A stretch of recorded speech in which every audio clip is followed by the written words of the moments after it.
What is going on, everybody? Happy Thursday. Welcome back to another edition of the TNA Impact Watch Party. Tyler will be here in just a bit to join me. You don't know how it is. We're here from 9 p.m. to 11. So as we're looking at what happened last week on TNA Impact. So that all being said, if you guys are new, make sure you hit the like button, hit that subscribe button, make sure to ring that notification bell for all post notifications so you guys will not miss new streams, shorts, every review do so often. However, now we got Thursday Night Impact live from Nashville, Tennessee. Yeah. So, like I said, Tyler probably going to be like, say, about 5 minutes late at the latest. So, you probably got me till a little bit. Now it looks like we're open up again with Mike Santana, your current and reigning TNA World Champion. At the same time, we'll be hearing from Steve Macklin about what happened a couple of weeks ago after he kind of blindsided attacked Mike Santana. So that'll be all the good shit. So yeah, we're gonna have a fun Thursday night. So yeah. So there we go.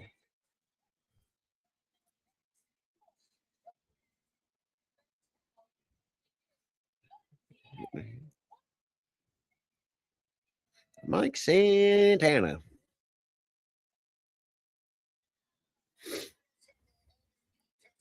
Now look at the broadcast crew of Matthew Rainwald, formerly known as Aiden English, and then Tom Hannafin, formerly known as Tom Phillips, for a lot of people who don't know who the hell they are.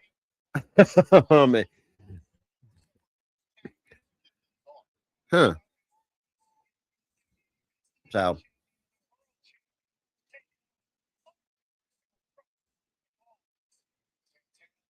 and now we got the X Division, Leon Slayer, finally back on TNA TV, since because freaking goddamn WWE was kind of doing a lot of shit with them.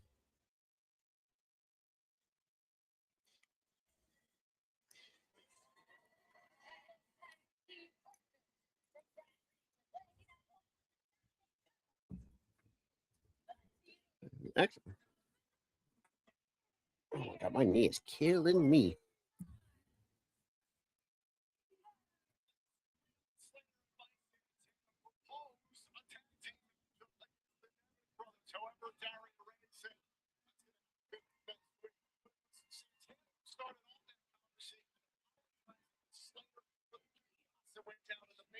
No surrender that left Slater on his own. However, Slater walked out with a pinfall victory over McMahon. So, oh my god, dude, my knees. So that'll be. Let me just see what is going on with.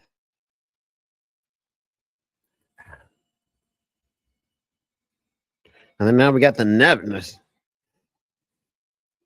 That's going to be another thing, too. If I'm Mike Santana, keep your head on a swivel because you still got Nick Nemeth, who still holds the Call Your Shot Gauntlet Trophy. So, which, for those who don't know what that pretty much is, think about it as the.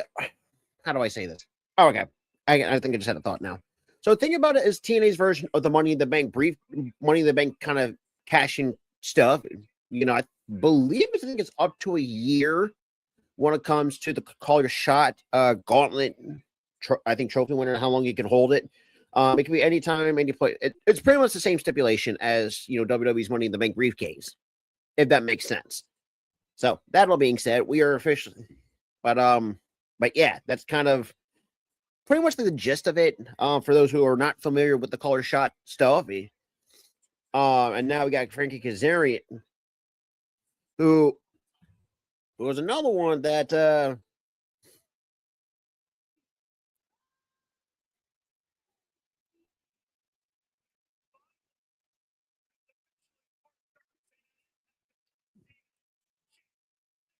what up, John L? What is going on, my dude?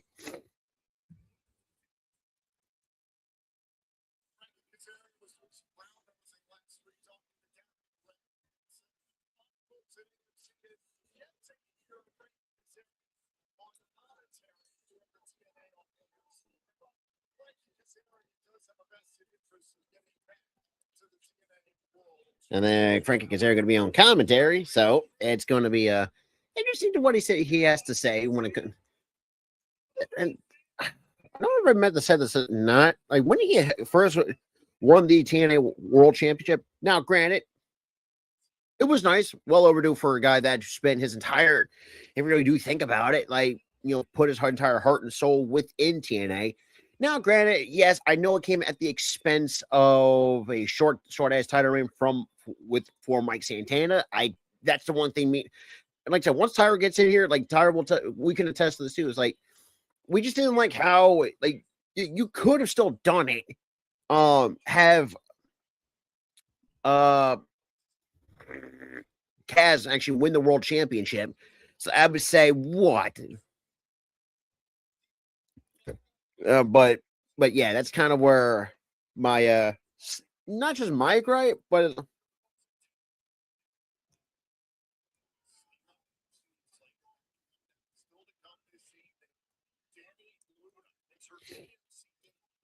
so Danny Luna and Zayat and pretty much leading lead will going at it later on tonight.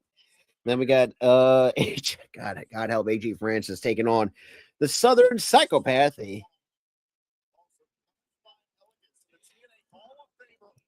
And I think probably the most interesting thing is that face off between Ash Elegant and Mickey James, because if anybody has seen No Surrender,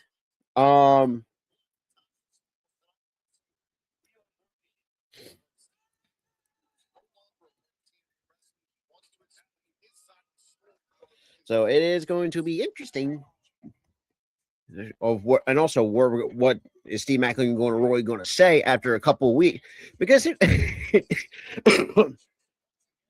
now we got tagged to Nick.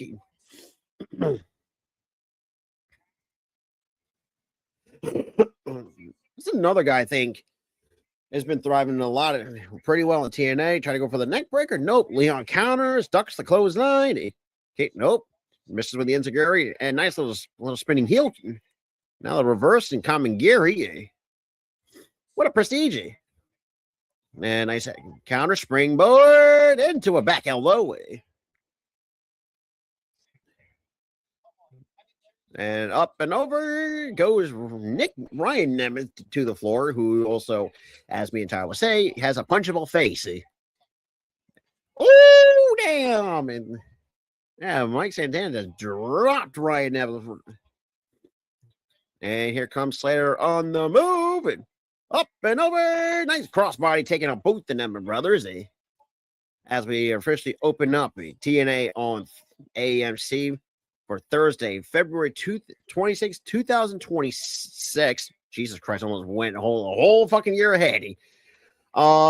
Yes, and I know a lot of people are probably going to ask, like, do Mizar ever do the smaller papers? No, because here's the funny thing. Like I said, it's not a bad thing that we don't do it. It's just the fact that they hold their smaller pay-per-views on Fridays, which kind of true. But I mean, what is going on, Anthony? Appreciate you coming by on the TNA Watch Party. Like I said, we'll do these every Thursdays. It's the same. Then again, if you guys do keep up with the streaming schedule, and also, I apologize for no stream yesterday. I was too fucking tired. Dude, when I tell you when I was fucking tired, like I was not even joking, because I know we were supposed to do the Pistons and Thunder, which I know that was the most anticipated matchup of the year in the NBA. However, my dumbass decided to take a power nap after I got home from work. Because how do I explain this? Like, I was just fucking, for whatever reason, like when I do take these power naps, like sometimes I always tend to forget to set my alarms. And I pretty much, I think when I got home, whatever, like 3:30, I kind of fell asleep, took a bit of a shit. Well, Ryan, you gotta take it from my point of view. Most of the time, I'm up between 4 or 5 every goddamn morning for work. You can understand why.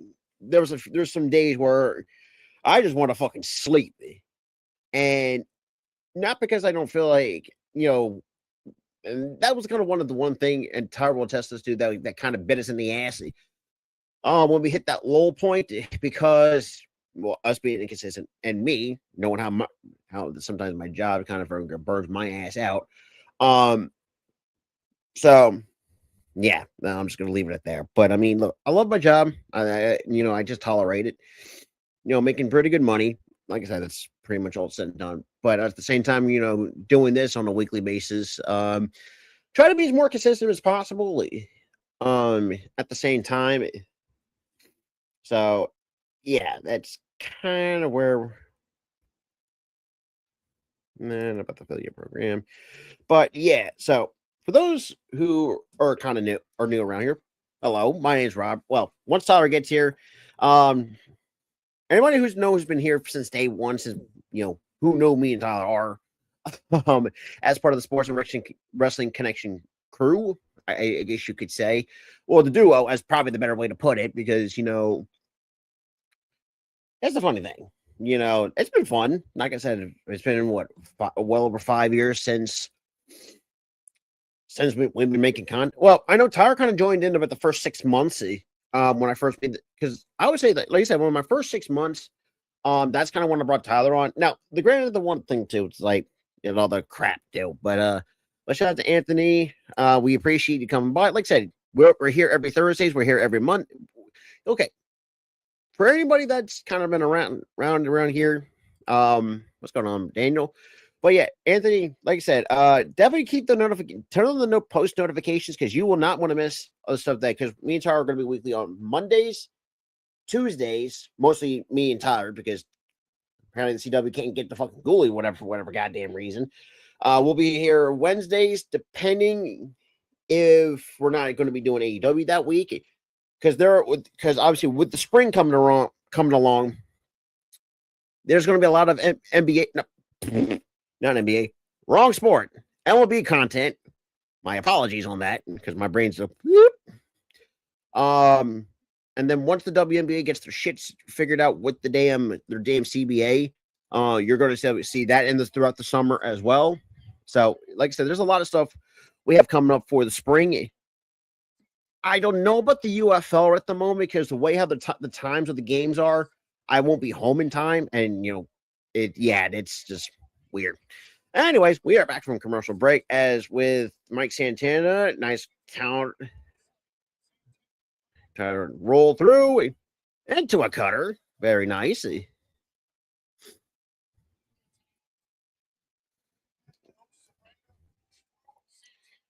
Yeah, that is also true. We're also going to hear all the other stuff. We got tag to Nick Nemeth, and now we got Leon Slater getting the tag from Mike Santana, and here comes Leon Slater getting that momentum going. Nice little Irish whip, and a nice little leg lariat right across the face of Nick Nemeth, courtesy of Leon Slater. And yes, we got TNA Sacrifice. Is that March 20th? Let's say March 27th. I can't tell. I don't know. My eyes are deceiving me. But anyways, we'll get to it in just a bit. Nice little frog splash body. Well, Tyler's actually fucking here. Where's the damn? Nope. Oh, my knees are killing me. I'm getting too old for this shit. And here's the ugly looking motherfucker. Hold on, let me turn you up. Yeah. Turn you down. Turn you up too much. I turned you up to like 80. That was like too much. You ain't wrong.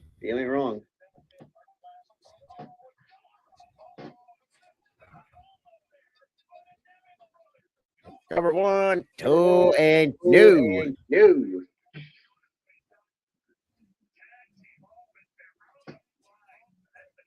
kind of funny I can hear myself from one ear end. You want to know why? I don't have headphones. I got this fucking thing. Oh, so that's what it is. You're hearing the echo, and it's out of this fucking thing, so I don't have headphones.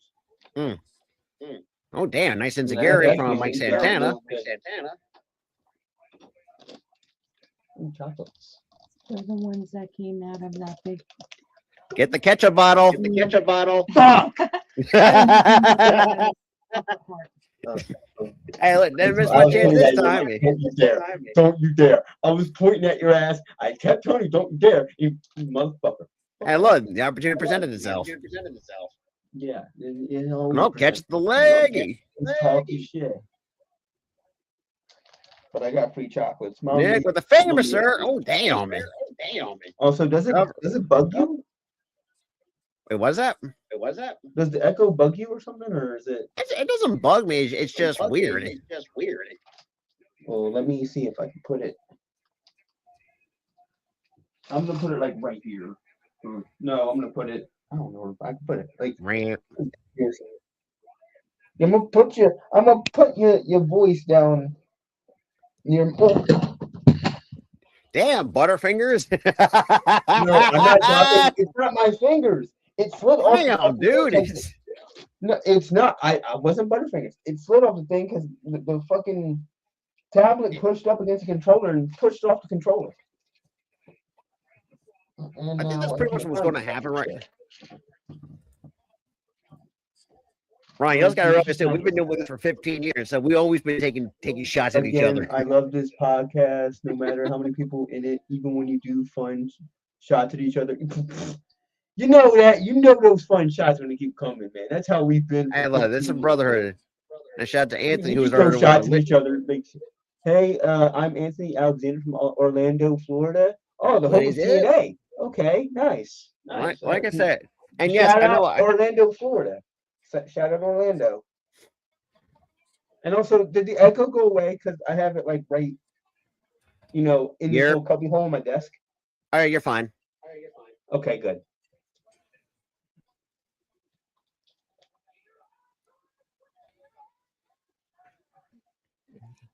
Are we about to tease a feud between the X Division champion and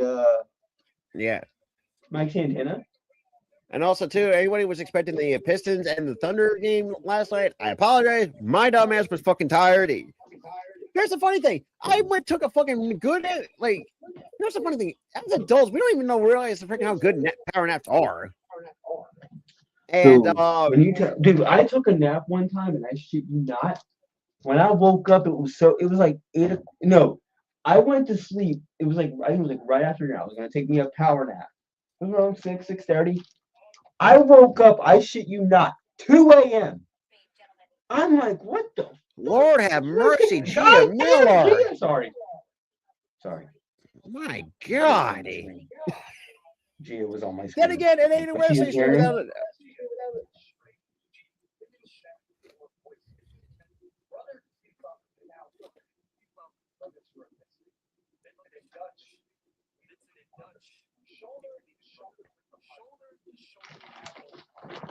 I mean, I don't see a problem with that.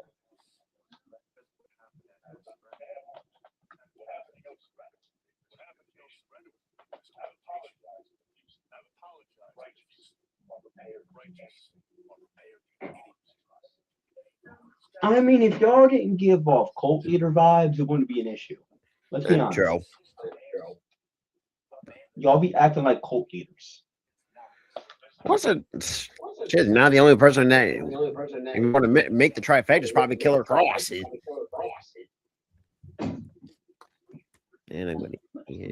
Cross doesn't give me like cult leader vibe. He's more of like a full-on psychopath.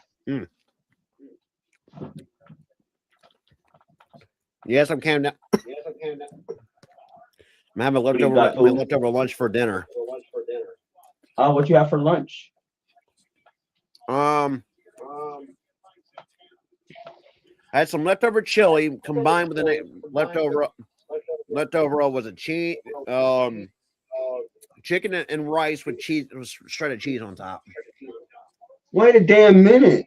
Wait a fucking minute! You cooked something? Hold the fuck! You put the chicken and rice in the chili? Now, my mom actually split it up like. But no, I show what the container looks like. Yeah, no, so I got chili on the one end right here, and the two things of chicken and rice. It's one of them like bento boxes kind of thing. Oh, I thought you fucking I thought you fucking made a hack and put the fucking chicken and rice in the chili. Well, here's the funny thing too. My mom actually did a little bit of something different. She actually added garbanzo beans into the chili. Oh, she put garbanzo in that bit. Ooh, your mom cooked something up. Oh yeah, the way how my mom makes the fucking chili, this shit's fucking filling. Dude, I literally not. Oh, it's right under the chair. I'm like, where is this fucking controller at? It was under my damn chair, and now I'm bumping in the shit. And yeah, like I said before, I apologize because as soon as I get home from work around like 3:30, I get a shower, like a 5-minute shower. Next thing I know, was like, are we still streaming tonight? Because it was like, I woke up around like 8, so I was like, oh shit. It was literally after no, it was like a little bit after 7:30 when the game I was like, started. oh shit, I didn't woke up until like 8:15. Saying you no fucking answer. You didn't. You woke up at 8. You're like, sorry, I fell asleep. I was, dude. I laughed. I'm like, that happened. To me. Sorry, let's get realized too. Yesterday, I was up like the earliest earliest I got up yesterday was around like 3 o'clock in the morning because my bus didn't come get me until like 4 something in the morning. You were like, you told me that, dude. You texted me like, dude, I was up since 3:30 this morning. What up? Hey, dude, we're having a fucking blast, dude. Whoever you are, I hope you have a blessed day as well. Thank you for the subscription. Absolutely. Love you. Thank you for subscribing, and also thank you for asking. My day is we're doing good. Been pretty good too. I had some had a little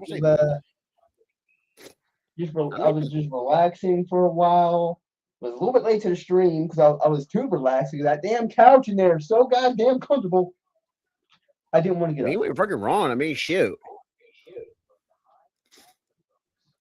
But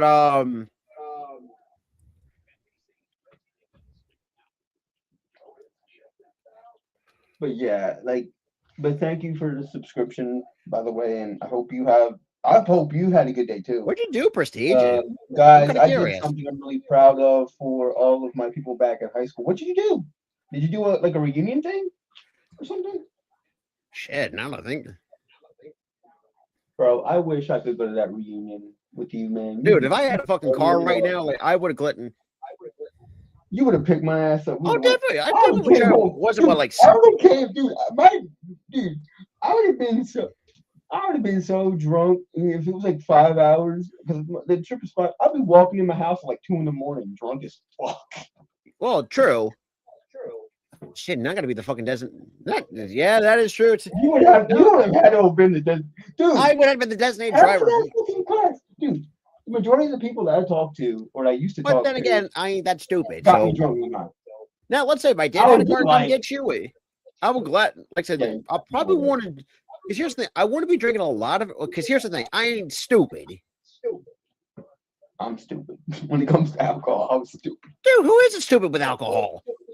No. What I'm saying is like because first of all, like I ain't gonna be like these dumbass athletes like, let's say, I'm gonna call Uber. Like, motherfucker, like if I have to be the designated driver, so damn be it. If I have alcohol at the house, then fine. I'll gladly drink it home. Where I don't have to leave. See, that's another thing too that pisses me off. It's like, look, if you get so shit-faced, this is why Uber and Lyft was fucking invented in the first place.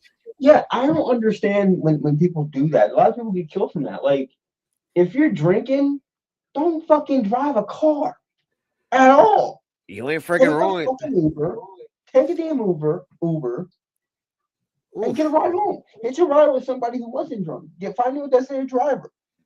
Shit, I mean, dude,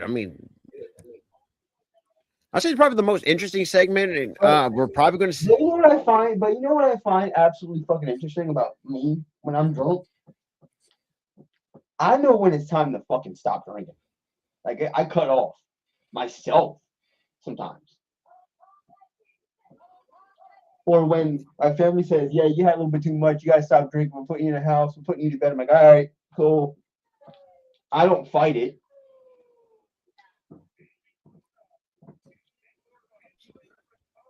Where the hell has she been at? And why does she have a fucking chain? Why does everybody who comes back automatically become psycho? I mean, hello, the freaking first TNA episode we saw when they first rebranded. First of all, Rosemary carried a fucking meat cleaver on the first episode. Rosemary's always been psychotic. And now we got Lee Yi Ling or Lee. Sorry, Jesus, I'm just gonna call her fucking Xia Li. Fuck it. This is something more comfortable. But that's not even a hard fucking name, Legging Lee. Tyler, you know me and how bad I butcher names. Eh? I'm gonna count down again. So this cowboy thing is really working for you, Xia. It's really God damn. God, if I see a fucking what's up with fucking cowboy shit? It works. Oh God. It works. Oh my God! I just had Tyler. You know you're gonna fucking fold like a lawn chair. Can you imagine freaking Liv pulling this shit out and the Daisy Dude? Oh, let that happen, dude. She's already kind of had that happen last week. If she wears a cowboy hat and dude, I will be a broken man after that. I already am a broken man. If you catch my drift. I mean, you're half broken. Fair, yes. At least you got the one thing. About 70 to 80% broken. Physically. Oh yeah, Ryan. That is pretty much Xia. That's Xia Li. Oh my God. But she goes by a different name because Derby owns the Xia Li name. But God, if I can pulls that shit off, oh God, you know I'm gonna be fucking having a heart attack. Dude, I will have a heart attack on fucking stream if that happens. I was like, on stream, a heart attack. And the funny thing is too, freaking yes, dude, heart palpitation city over here. Oh, dude. Well, somebody's gonna be dead and bricked, but that's neither here nor there. Both at the same time, you know. But dude, I'll be going through rigor mortis and a boner. Okay. So why so stiff? Yeah, I'll be stiff everywhere. Literally everywhere, stiff. You ain't wrong. Nice little leg trip. Oh, what a knee to the face. Yeah, knee to the face. Oh, shit. I forgot how small Xia Li really is. Dude, she is swole, dude. Dude, if you look at her, man, if you see her IG, good Lord, she's a good looking woman. She is. She's a very good looking woman. But dude, her abs have abs. Oh, you ain't kidding. I mean, you should tell that to Ivy Nile, who freaking. Dude, her abs have abs. The hell that fucking lady. What? And got. Oh damn, man. She reversed it into a leg drop. That was nice. It's more so that realistically, Danny did all the work on that one. Dude, all he had to do was fall back. I mean, true. I'm trying to think. God, I'm trying to. I gotta look at the. Oh my God! I gotta figure out what TNA's pay-per-view schedule is for the. I can look that up. Here's the funny thing is too, Prestige. We already knew that was going to happen. Dude, the fact that I'm still mad at you.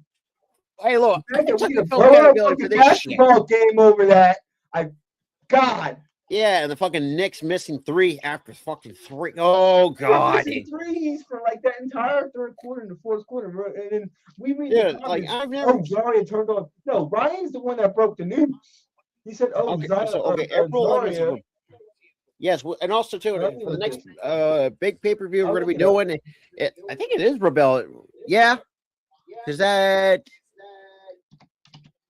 Yeah, now that I think about it, because I know October was what Bound for Glory. I think about that. What it was.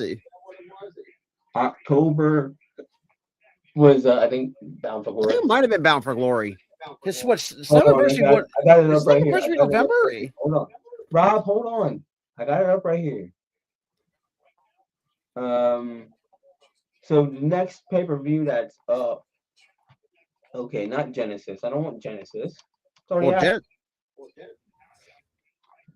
It's already fucking happened. What the fuck? Damn, what a slam. Well, that site's fucking useless. Number 1, 2, nope. So Sacrifice. I think next is Sacrifice.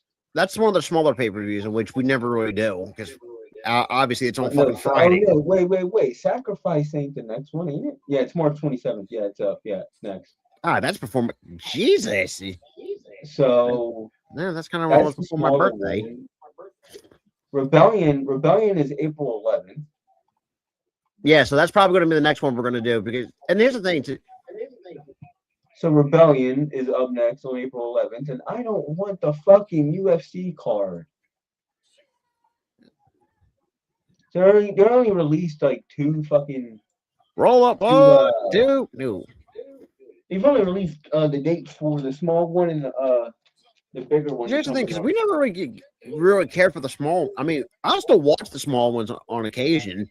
It's just I don't really see the point of streaming it because it's like I think the problem with our streaming schedule is the fact that the smaller pay-per-views are always on a Friday. Yeah, on Fridays, and we usually do SmackDown. It's like, yeah. I feel like if they would just stop airing. Ooh, nice suplex.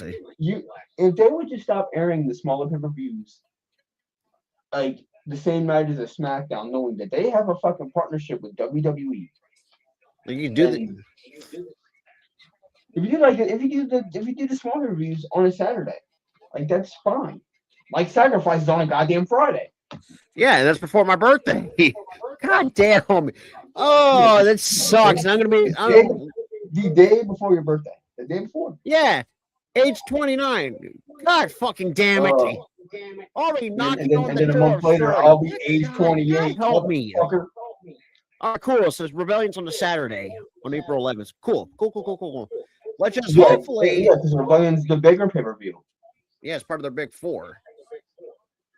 Maybe it's because, they don't really care about the smaller ones. It's like, eh. But the problem with that, people aren't going to care about the smaller pay-per-views because... Yeah, because if you don't care. Because I was going to say, if you really do think about it, Tyler... If you really do think about it, Tyler, the bigger ones that we do, they usually garner like a lot of views. If you really do think about it, because a lot of people not airing on the same night as a fucking SmackDown.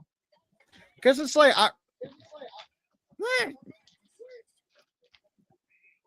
like that's the thing. You're not airing them on the same night as a SmackDown.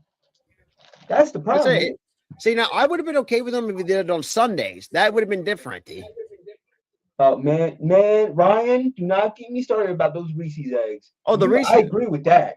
They are addictive. Oh yeah, really addictive. Dude, Reese's as a whole is fucking addictive. Hello, you got two of the best things in the freaking world: chocolate and peanut butter. The two best things that come out of fucking Easter: the Reese's eggs and the Cadbury ones.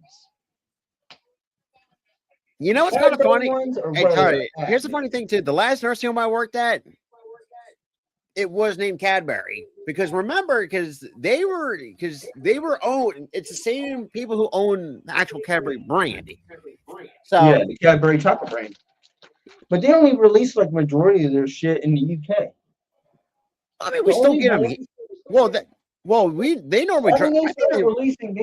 They started slowly making an international brand. Where they started to release like that's a pretty UK thing. Version of those candies. But for a while, they're all we had was Cadbury.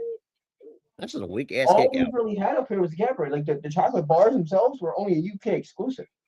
Hey, shit, you remember? Remember back in the day when Wonka bars used to be a fucking thing? When the fuck were they a thing? Dude, this was fucking like years ago. When the fuck were they? Oh, it's because Nestle made them, and then they fucking sucked, and then the movie. Oh yeah, So then they were like, yeah, the movie apparently fucking sucks, so let's just drop it. And then it got a cult following in the 80s and 90s and 2000s. They didn't release them again, which I'm pissed. Hey, look, the one thing that needs to make a comeback in candy-wise is the freaking Wonder Balls.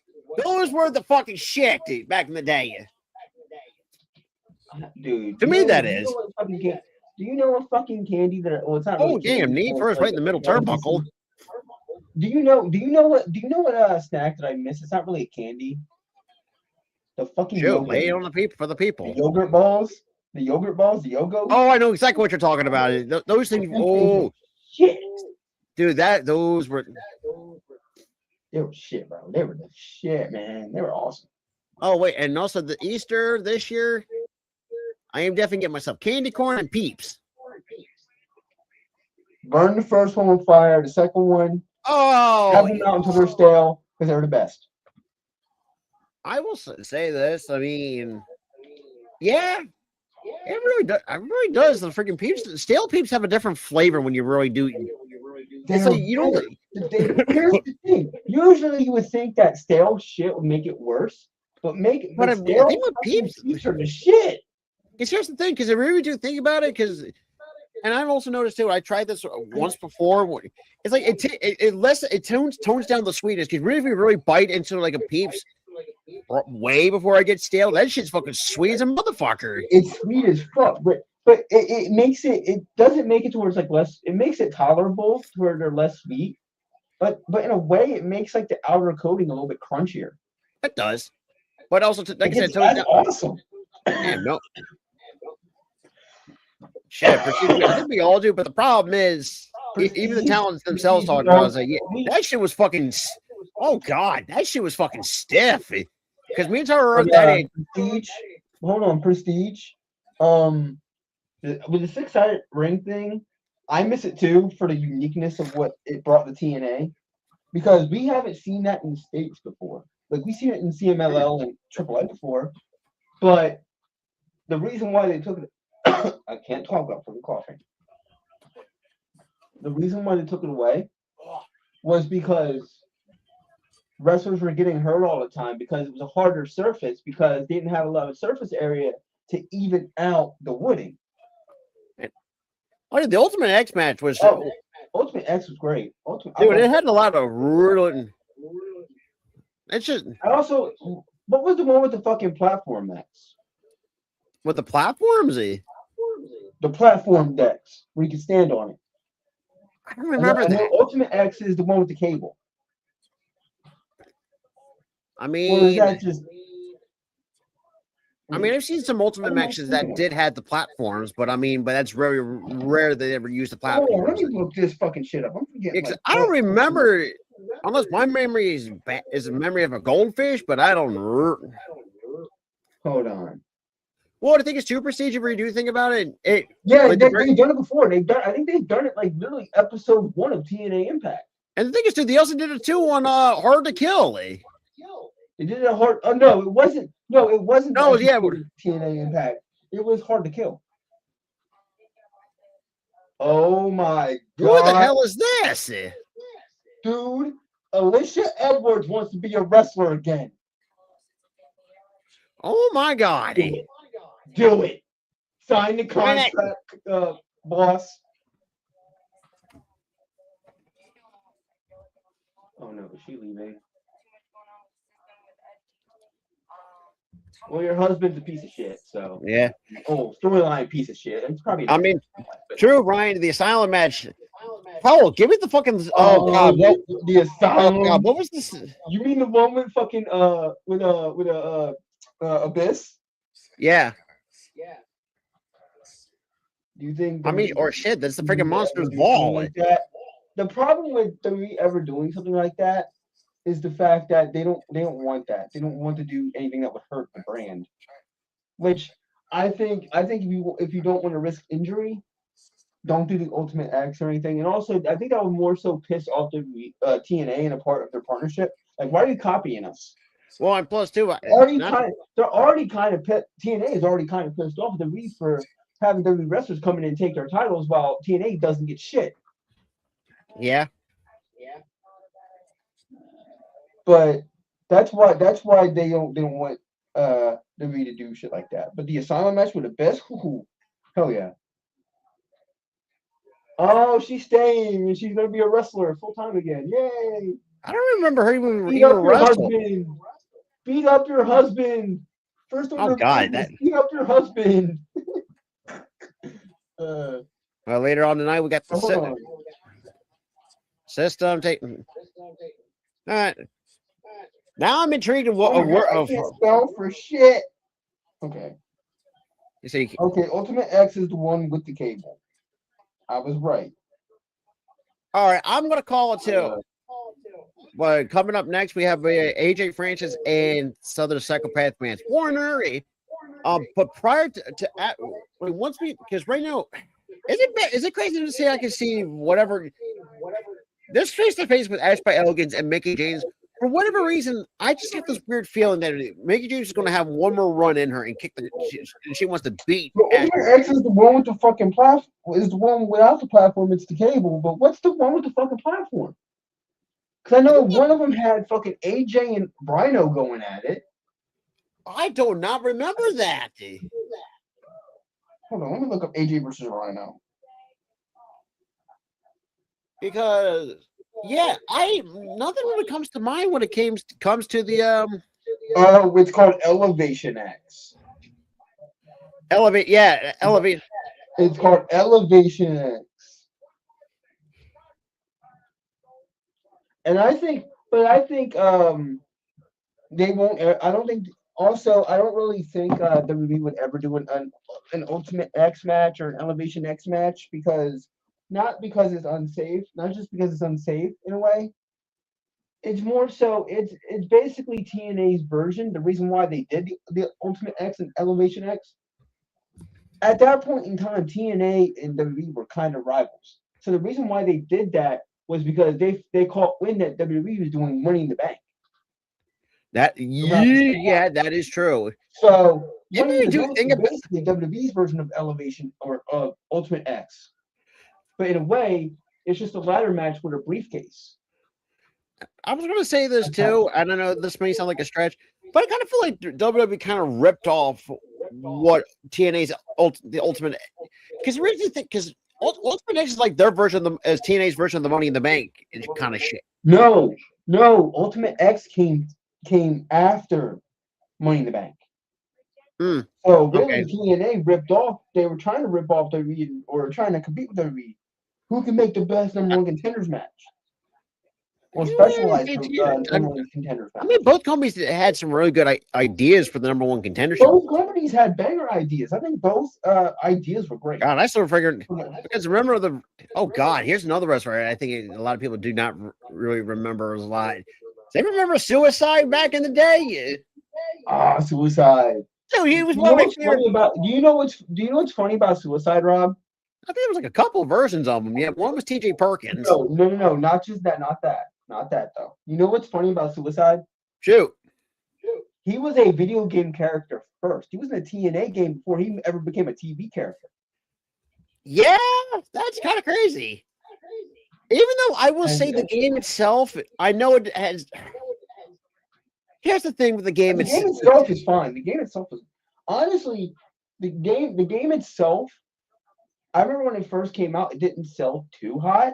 Yeah, because it didn't really. But over time, it came out like a cult classic. I think after. It's almost like true. And the funny thing is too, it's because people were like, "Oh shit, this game is actually pretty fucking good. The controls were good, the gameplay was good." And the thing is too, the thing is though, the graphics were fucking awesome for a next gen title for Xbox 360. Yeah, I think it was for the PS3 and the Xbox 360. The graphics look fucking amazing. And the funny thing is too,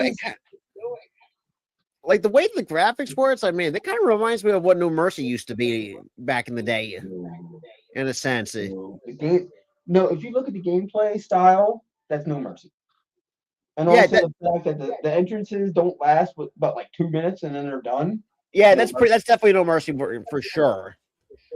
But here's the thing they did well at, and that AEW didn't do well at. Let's make a good fucking like a story mode.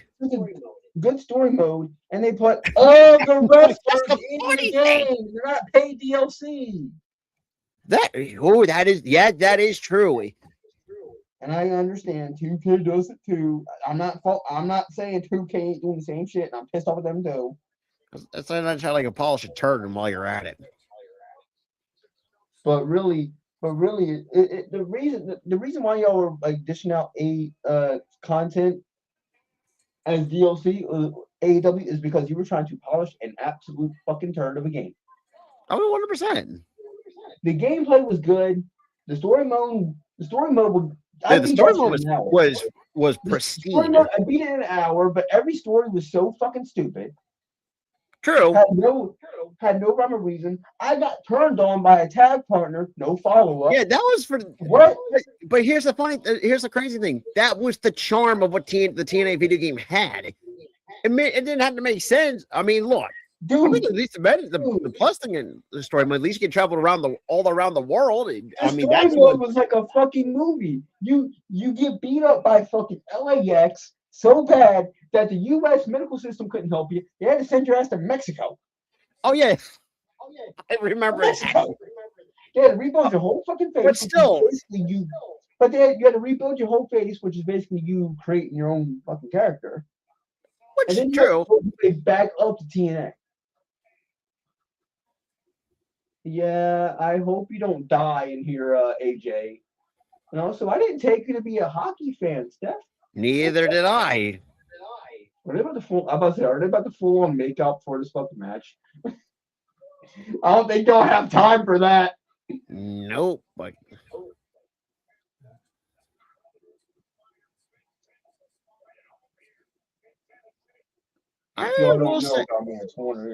if y'all don't know about Mance Warner, y'all about to know. Yeah, or shit, go back to watch his time in MLW or in Dude, watch his match. Not just that.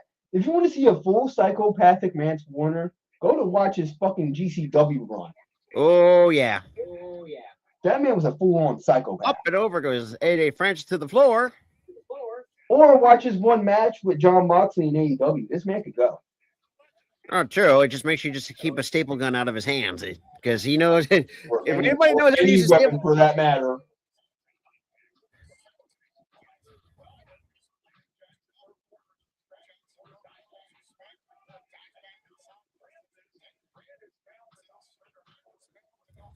Oh damn me!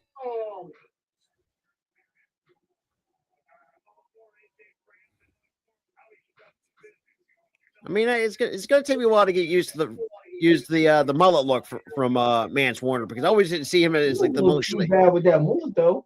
Oh, ain't no way this man's gonna do a pile driver on the steps. I'm telling you, man. And again, it's Mance Warner. Do we speak of the legs?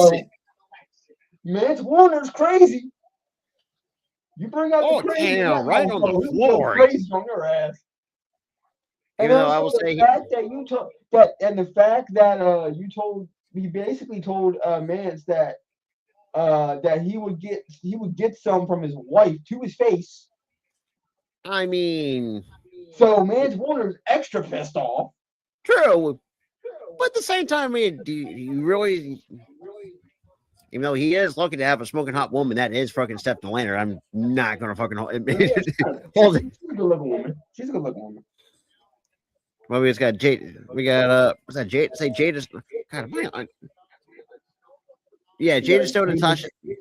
God damn. Yeah, Tasha Steeles. Good lord. Two small ladies. Or that, and also the font. They got the graphic department needs to freaking make the shit bigger because it's like we're getting old. Like we it's like what? My eyes have not worked in 27, 28 years. Hey, dude, you ain't wrong on that. Me, I'm not getting old. My eyes just don't work. Oh shit! It doesn't help. But I mean, money. Oh, whoop, up and over. Oh god, now he's trying to fuck with Steph again. He just blew her a kiss. Oh no. Yeah. This man is trying to play Mr. Steer Girl. Right in the middle. Pretty much. I mean, nice little jawbreaker. That Steph ain't having it. And the boot drops the big man. That man's got one hell of a boot. Ooh. Punches. And now we got the old southpaw. Oh, he doing the dusty. He's doing the dusty on him. And the bionic elbow. He's doing the dusty. I mean, if you tell my guy. I'm proud of you, my guy. Dude, Cody Rhodes is probably loving this shit. Oh, a finger poke in the eye. Boy action on him. Captain Insano, no mercy. Come on, man. Get him, what? Get him, boy. 1, 2, no, kick out a 2-way. Uh-oh. Oh!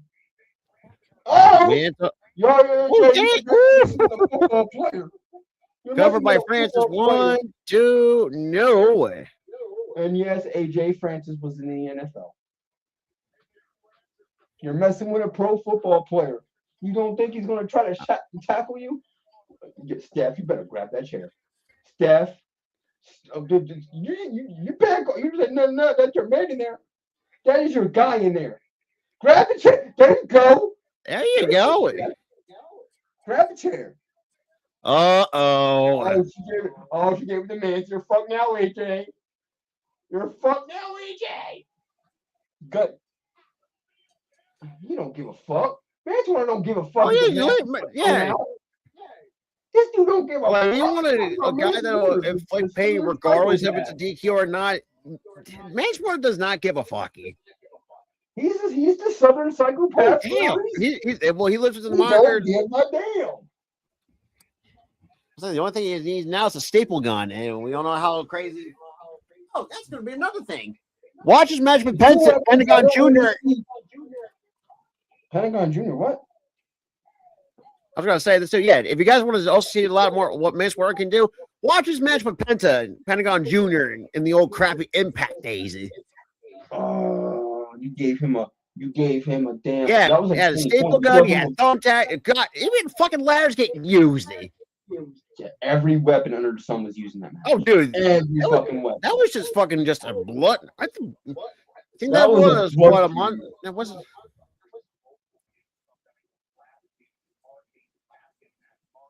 Yeah, we missed that one because we did a game or something. Or no, I don't know. Why did we not do TNA last week? I forgot. What the fuck did we? Oh, right. I think that we did the that was our first return. That was Thursday, not this past week, but the week before that. I think we did no, yeah, it was last week because we did our first return to the NBA. We did our first return to the NBA, and that was a fucking dumpster fire. Yeah. Problem is, again, it wasn't really a dumpster fire because we got views out of that, so it wasn't really a dumpster. Oh, Lord Almighty! Well, speaking of the face, I'm calling it now. I think she might do. Oh my God, Nick Aldis, you British twat! Phenomenal. Lord Almighty! That's phenomenal. If anything, she got. I think she got better with age. She did. She got better with age for sure. I mean, she was good looking back in the day too. I think. Oh my Lord! She looks awesome.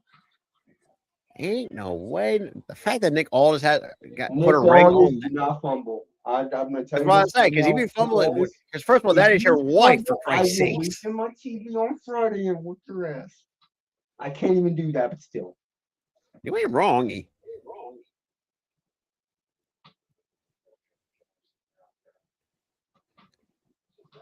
Imagine PCO return to face his new. Okay, here's the problem with that. Ryan, oh Lord, oh. I mean, as much as I want to see it, because remember, in storyline, PCO was with fucking Steph in storyline. Oh yeah. We need that. And she fucking backstabbed fucking PCO too. She backstabbed PCO to go with her real life husband. Which is kind of crazy too. It's like, yeah, true. I mean, consider the fact this is the same PCO that was the fucking guy was part of the fucking the Mounties from back in the late late 80s. Let me tell you something about that feud, and this is why I'm siding with Steph in this scenario here. For one, she's already fucking married. Why the fuck are you trying to give it a married woman? For two, that is true. The first date, you tried to feed her fucking worms. Yeah, that was weird. Was that to an extent? It was really weird. Why are you trying to feed this woman worms on a first date? Or any date for that matter? What? So I'm siding with Steph in this scenario. 100%. However, here's where my problem lies with that. When PCO's contract expired, he kind of left on bad terms. Everybody forgot how when all the shit came out.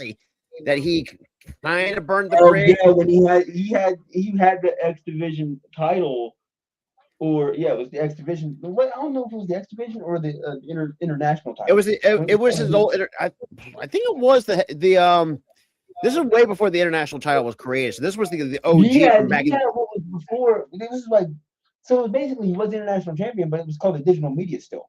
Oh God! It was called the digital media title, and he said something about TNA, talking about his contracts up, and they had contract talks before that. He went to a GCW show and basically he just bashed them and say, "Oh yeah, he just burned that TNA." I'm like, "Yep, he didn't resign." Yep, so they had burned that bridge. Dropped the belt and they fired him. Yeah, and it was a really. No, do we blame TNA for that? Not exactly, because here's the thing: I blame people.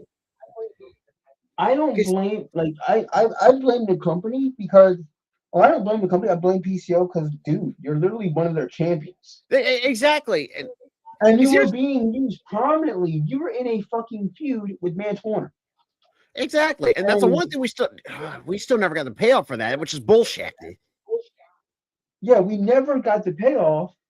Because you decided to go on a GCW show and badmouth the company over a contract extension. That's like, because here's the thing, because it's not just in wrestling too, but you can also apply this in the real world situation. There's just certain things you just don't do, and badmouth it, like, because here's the thing, I wouldn't, because like yes, the only time I would ever say, okay, you can badmouth your boss is after you quit that job. And if the boss is a piece of shit.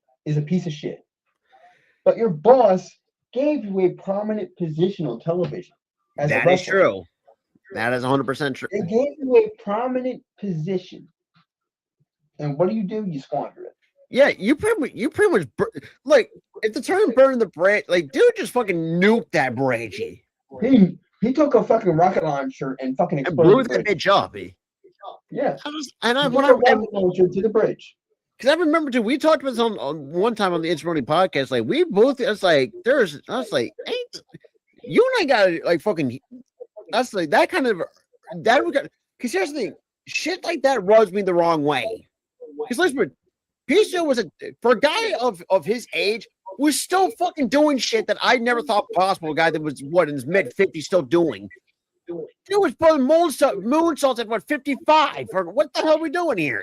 And clean as hell too. And he's not exactly fucking small either. My God. Nick Aldis, if you fumble oh my God, Nick Aldis, you are. Wow. Nick Aldis, if you fumble, I swear to God, bro, I will rain hellfire on our stream. Oh, dude, we're in pretty much rain slight hellfire for Ludwig fucking dropping Tiffany Stratton, but that's we rain hellfire on that motherfucker.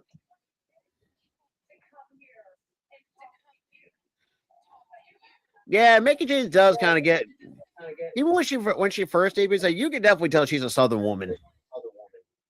The way she's talking, saying, "Oh, I got a lot to say to you, baby," I'm like, "Oh yeah, she's Southern."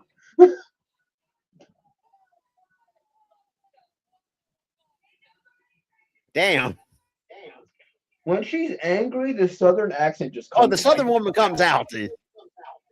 This Southern fucking accent just comes out because she hides it when she's like talking regularly. Damn. She almost forgets to fucking hide it. Well, and here's the thing too. And that's the thing too. Even when Southern woman, they can also get sassy very too. You because Lord Almighty, Southern women can get fucking sassy as hell. Oh my Lord. Oh, she's coming out with leather. Okay.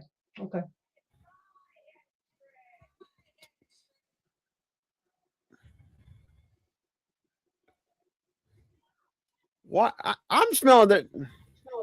Because here's the funny thing. I'm calling it now. I think we're going to get a match between these two at Sacrifice. For whatever reason, it's lead. I just have this. To say, should we just say screw SmackDown and do this fucking show? Oh, that's what I'm thinking. If this leads up to a match of I think at this fucking rate, if Mickey James return, if we're getting this, yo. Thing is, too, from what my understanding, too, even the smaller pay-per-views has some really good matches. Let's see what.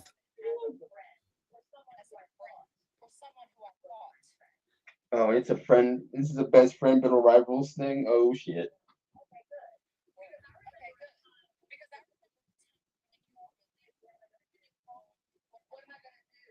Oh, here, yeah, we just talked about this on the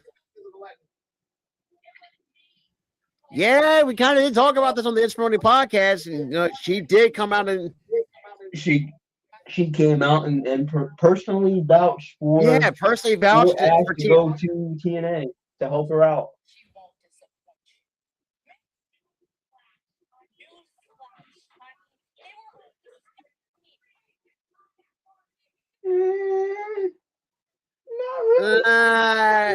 Dana, as much as I love you, but you are flat out wrong. If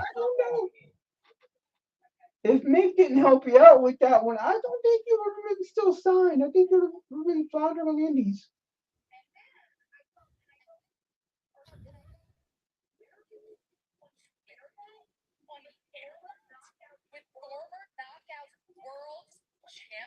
Yeah, remember all that? Yeah, that was funny. Knockouts Women's Champion. All over Twitter. Because here's the shit. Because the first person she ever fucking fucking Mark.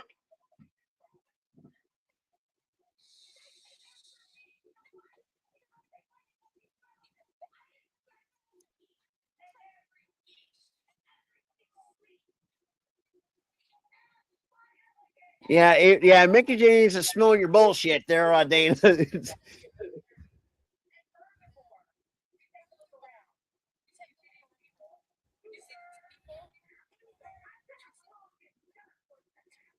I said I'm talking. Shut up for a second.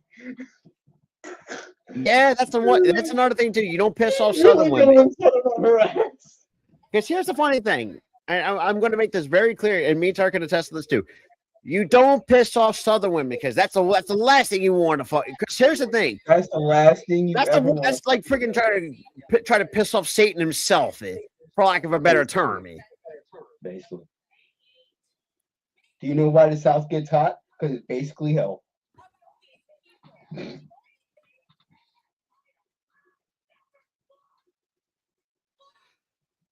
Yes, Ash does have a point there. She does have a point on the title. She had to vacate it to injury, so she didn't of an injury scare.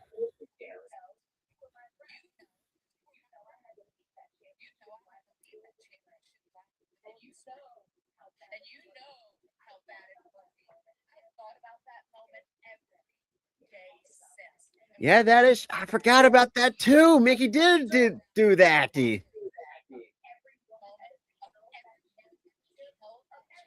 Yeah, I mean, it definitely has a really great lineage of the women who was held the team.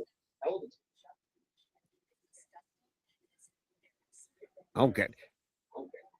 You know, the crazy thing is, freaking Mickey James sounds like a scolding mom. That's basically what she's kind of what she's. She used it. Now she's using the tone where it's like, "I'm not mad at you. I'm just disappointed." And Tyler, you and I better. Because here's the thing, Tyler, you and I know better than anybody that if we hear that tune, you are fucked. Oh, that hurts worse than being grounded. That hurts worse than getting a fucking ass whooping. That hurts worse. I'm not mad at you. I'm disappointed. Like, or that, or you get the switch. Anybody? Because here's the thing. Or that. Switch. And we still got Mark Jansen. And now we got you now switching to you.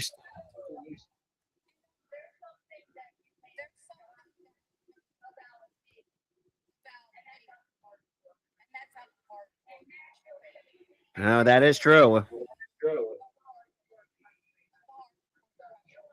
I mean, not really. I mean, now they're trying to go to this pop country thing. I don't know. Oh, wait, hang on a second. Okay, is she about to throw down with her in heels, bro? Is she pushing her? They're pushing each other. Slaps. They're just slapping the fuck out of each other. They're too busy slap fighting. Oh, ain't no. They Oh, took her wait. fucking kids hostage. Oh, it's a setup. They took her fucking kids hostage just to jump her. Oh my god. Oh no. Or should I call? I might call it for a 6-woman tag match. That's no sacrifice. No, this is gonna be a one-on-one, but I feel like the Elegance brand is gonna be barred from ringside.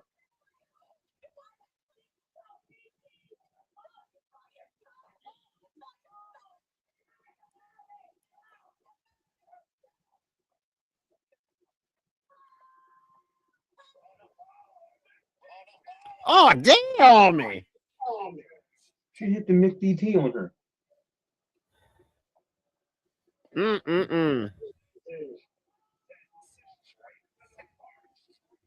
Damn, Heather is fucking small as shit, dude. I'm telling you, every time I look at her, I'm like, she looks like a fucking kid. And then we got more Mark Chapman. Compared to Joe, she looks like a damn kid. And you know what's funny? She's probably taller than me still. Probably. She.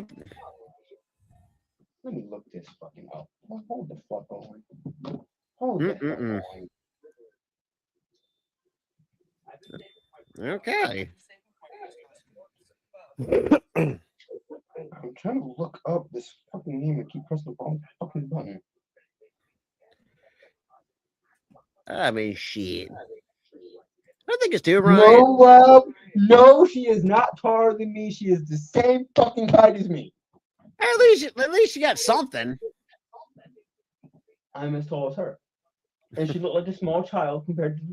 Well, that's not something I should be happy about. Hello. I mean, you have Alexa. Alexa, the only other 2 women that are taller than you is Alexa Bliss and fucking Selena Vega. That's kind of sad if you really do think about it. But still, you know what makes it sadder is the fact that Heather Reckless looks like a fucking kid compared to the rest of her fucking faction. You ain't wrong. And I'm the same height as her. Well, she probably have a couple inches on you too. Child size, Rob. Well, I mean, too, you are. Oh God, why do you want to go there? But yeah, you're probably like, man, child. I'm an adult child.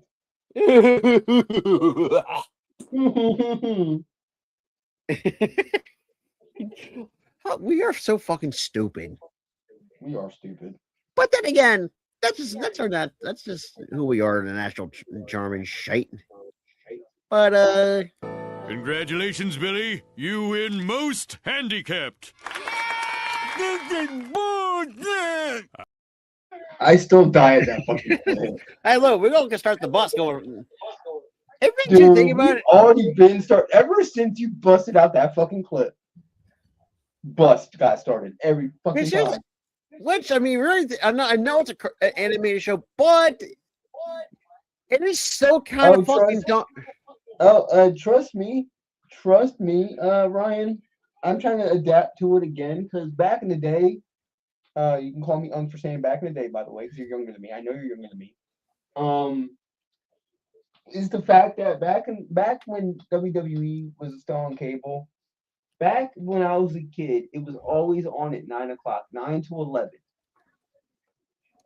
It was on from 9 to 11. So I'm trying to get used to that time slot again, because TNA is basically ran from those hours too, from 9 to 11.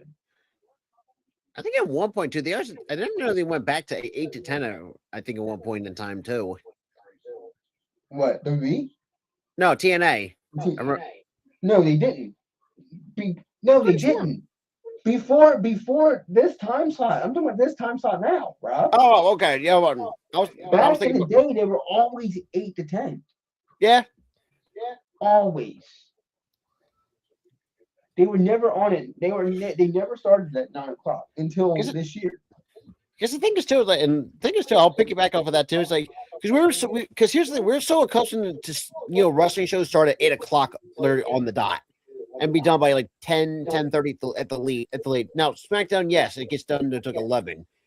Because obviously, fucking hell, it's kind of dumb, but I digress. Also, the one thing I know me and Tara have gotten better at getting used to is Raw first went to Netflix, this man goes to the bathroom. Which I mean, look, if you I hate to went go to the get, bathroom for a couple of minutes because I had to pee. So my general consensus was I should be back before the show ends because the show is going to end at 11 o'clock. Boy, was I wrong. I come back in the room. I missed the entire main event and the show's over. I said the show's over. It's like, I look yeah. at Rob and I go, show's over? And you were like, yeah, it was over at 10:30. I'm like, really? You were like, yeah. I'm like, That was the one thing where we've got really now. That's like we pretty got much. used to it now. Like this, we're used to it ending at 10. Like, But when it first started, oh my lord! no, the first. Here's the thing. Here's the thing. Mm, She wrote the shit. yeah. The company had no say in like how her music's gonna sound. She wrote it. She wrote it and recorded Oh, it. dude. She put some bangers out too. Dude, as a country singer, she's good. All right, who beat up the crazy lady?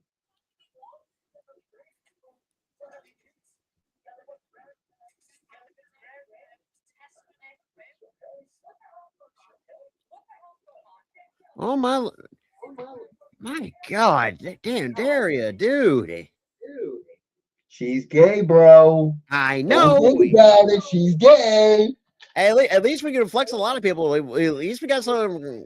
We got some cool. We got some badass people from Jersey. So I mean, that's something we can fucking flex on.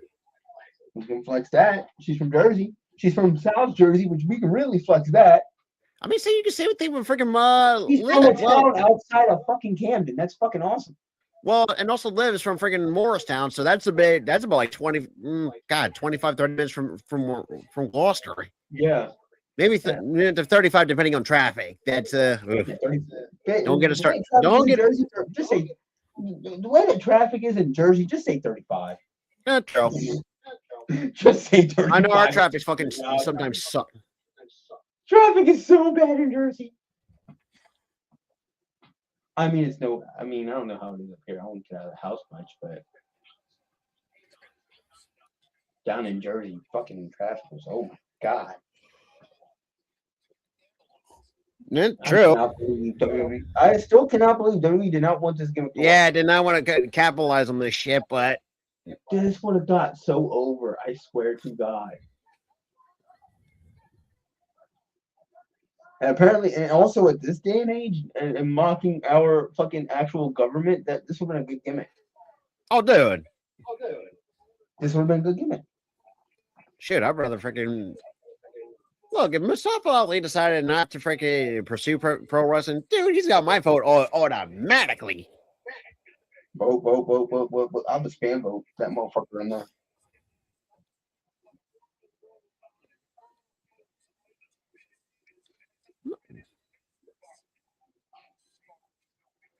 Tasha's tiny as hell. Yeah, that's true. Same thing with Jada. Oh, same nigga was his trick. Yeah. And I bet she's I bet you amount of money Trick had to say in TNA signed her. True. At the same time, I think Trick had to say. I mean, well, that I was going to say too, and I said, "What's the over under that she's also a Gamecocks fan?" Because God forbid, damn me! We found out, but we found out fucking Trick actually played for them before heading into the NFL with our team. Boo. And even though he played for our favorite pro team, so we give him a pass there. I mean, true, that's something we can slightly flex on. But at then the same again, time, he didn't really play for our team because he didn't get out of training camp. But I really do think about it was a blessing in disguise for him. It was because he became a wrestler. And so by the way, I say thank Howie for that, in a sense. Yeah, thank Howie for Trick Williams. At the same time, Trick Williams, we love you, but also screw you for being a Gamecock too, you bet. God damn it! Why can you yes, I know. This is our Clemson rivalry is showing. Do we bleed? Yes, we do bleed. When it comes to the Clemson and Carolina rivalry, yo, we don't play that shit. Yeah, Even though I was in the last couple of years. It's along the same page of us and Cowboys. We don't play that either. Oh, God. What up, Tim? We good. We are good in the neighborhood. As Mr. Here's the thing. Yeah. Like I said, now, I know me and Tyler sound like hypocrites, but like I said, the only South Carolina team we overwatch is the women's college basketball because, hello, it's fucking Dawn Stanley. See, that's the reason why we haven't. We're really only in it for Dawn Stanley because she's a she's fucking Philly tough, for Christ's sakes. Dude, she's from fucking Philly, so dude, she got support the person. Here's the funny thing too, and I know. Sorry but then again, we're not really hypocrites because we don't really like Clemson in basketball either. We're more of a Villanova type of. You know what's funny? Yeah, I have gone back to watching Nova, the men's, because at least they're not bad this year. Which is surprising considering the fact that it's like they. See, the last year and a half under Cal Neptune, or 2 years under Cal Neptune, like if you don't understand Nova basketball, like I say, when it comes to college sports and shit like that, football we're kind of diehards when it comes to our team, even though it's barely the last couple of years. Football. I've been a Clemson fan since I was a kid. I've been a Clemson fan since I was a kid. So. Oh yeah, same with me because I got it through with my uncle, my aunt, for me. So either way, it was kind of like passed down to the family. Now here's big thank you to Tim Rollins. Thank you. Shout out to Tim Rollins 6700 as well. Listen, shout out to the new people that are just coming find us about the 10 o'clock hour at this point. Yep, right at just after almost the 10:20 hour. We've been hitting tonight. We're getting new people left and right. Tim, when it comes to the pro, it's right behind Tyler's head. We're one away. Go Birds, go Birds, take heads it. 1,600. We're one away from 1,600. But no, college-wise, yes, Clemson's for football, Nova for men's basketball. However, I will say, and yes, the South Carolina women's because of Dawn Staley. I know that's kind of crazy as it sounds. The reason why, and also, cool, but if you know our reasoning, it's not. I know it sounds weird on the surface, and I just had a fucking brain fart. What the fuck? Yep, and there it goes. I just fucking lost it. Somebody there it is, the blue screen of death here, people. Somebody played the Windows goddamn error. Dung. But in all seriousness, though, yeah, the funny thing is too, even the Clemson big. Oh, Terps are a really good team.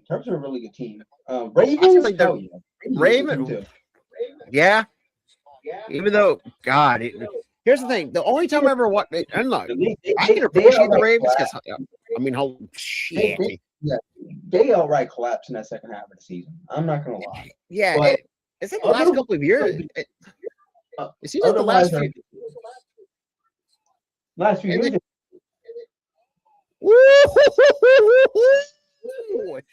Oh yeah, Tasha. Yeah, Janet. She put a matrix on her ass. Roll up 1, 2, no. But I'm never gonna do this shit. I'm gonna go with my favorites here. My favorite college team. Football, definitely Clemson. I'm the same as this motherfucker over here. Clemson. John Harbaugh was a problem. Oh, he was well overdue to get. Because here's the you have a coaching record like that in what? And the fact is that the dude's been hanging on to the Super Bowl since 2012, 2013. He's been hanging on to that one. Because I'm not correct me if I'm wrong. Was that the last? I know that was the 5 years of. That was one final year. That was Ray. That was Ray Lewis's final year in the league. Ray Lewis's. Why about to say Ray Allen? That's a different sport. Yeah. Different sport. Yeah, that was Ray Lewis's final year. Yeah, because Ed Reed was probably retired at that point. Or probably left at that time. No, Ed Reed was I think it was a year or so away from retiring because Ed Reed was he also because Terrell was Suggs part of that defense, or is he the offense? I can't remember. I don't think Suggs was part of that. I'm gonna look at this. Yeah, double check that because, like I said, God, mind you, hey, time ever think about it, it's been over a. Well, yeah, that is true. Yeah, God, that's Yeah, it was Ray Lewis. oh God. Ray Lewis is Here's the final funny season. thing too. When it comes to You guys like had Anthony Allen, Brendan Ian Badeo, Billy. Oh, I ain't all saying right. his name. Damian Barry. Oh yeah, thank you. Terrell Suggs was part of the defense. Like I Oh said, yeah, Terrell Suggs was a part of like I that said, team. Yeah, 20. Because here's the thing. Because me and Tom were just starting our freshman year of high school during that time. Bro. They had a guy who won a Super Bowl for us in 2017 on that roster too. Who Haloti Nada. is that? Whoa, wait! Back that up. That's a name I haven't heard in a handful. That's a name I have not heard in a hot Wait, minute. I don't think he did play for us. Did he play for us? Hold on. Corey Smith's another one. Yep. Stats, you dumbass fucking. Go to stats. How about that? I completely forgot about him. No, he didn't. He played for us when we ended up being trash. Oh right. 2018. He played with us a year after we won the damn bowl. Oh God. He was a part of those 9 and 7. He was a part of those 9 and 7 squads. Yeah, we don't talk about those. We got him past his fucking prime. That sucks. God, you talk about another guy that didn't do well when he was here. Asamoah. But Asamoah, you want to know why Asamoah didn't do well? He was out of position. That wasn't his scheme. He was in the right position. He was a wide out corner, but he was not good with our defensive scheme. That was the reason why. Yeah, didn't win. No, he was. I completely forgot about Nagata. No, that's who it was. It was Torrey Smith who won it with us. I think it pains me to say he was a 1 year. Was it Torrey Smith? We had Torrey Smith in the Super Bowl year. Remember, Torrey was a 1 year wonder, and he didn't really do shit after that. And that pains me to say because the dude was a talented player. He sucked in 2018, and then we shipped his ass off to Carolina, where his career died. I mean, shoot, he was on one team that kind of really fucked up. Here's the thing: I still remember this, and I think Carolina would always still regret this. Do you remember back in the day when fucking Steve Smith got traded from the Panthers to the Ravens? Do you know how bad that fucking was for their like? I'm saying, it's like, you got to be fucking kidding me, dude. When they traded Steve Smith, I'm like, I was like, yeah, Carolina. Dude, the spice from my Taco Bell just came up. Damn. But it was on that right side. It made me cough. But it was because I'm talking too much. But when the Carolina Panthers traded Steve Smith, I was like, "What the fuck? What are they doing?" I don't know what after 2014, he went to San Fran, then he went to us. Yes, you're right. Yeah, they released him. Yeah, we flat out released him. Oh yeah, oh God. We flat out released him. Played so bad. From 18 to 2020, like those were, God, how do you fucking describe that shit? 18 to 2020, those were I wouldn't say those were god awful. But compared to 2017, with us expecting Super Bowl or bust, they were awful. True. Because oh right, that's right. They did release Steve Smith. I remember. I couldn't remember they traded him. Carolina released his ass. And I don't know what Steve Smith said, but dude, did he back that shit up when the Ravens played the Panthers? When they played Carolina, that man had a fucking get back game. And dude, that's almost get your damn lick back. It's like you want to trade the face of your franchise because here's the thing, was Steve Smith one of those guys that is very arrogant? 100%.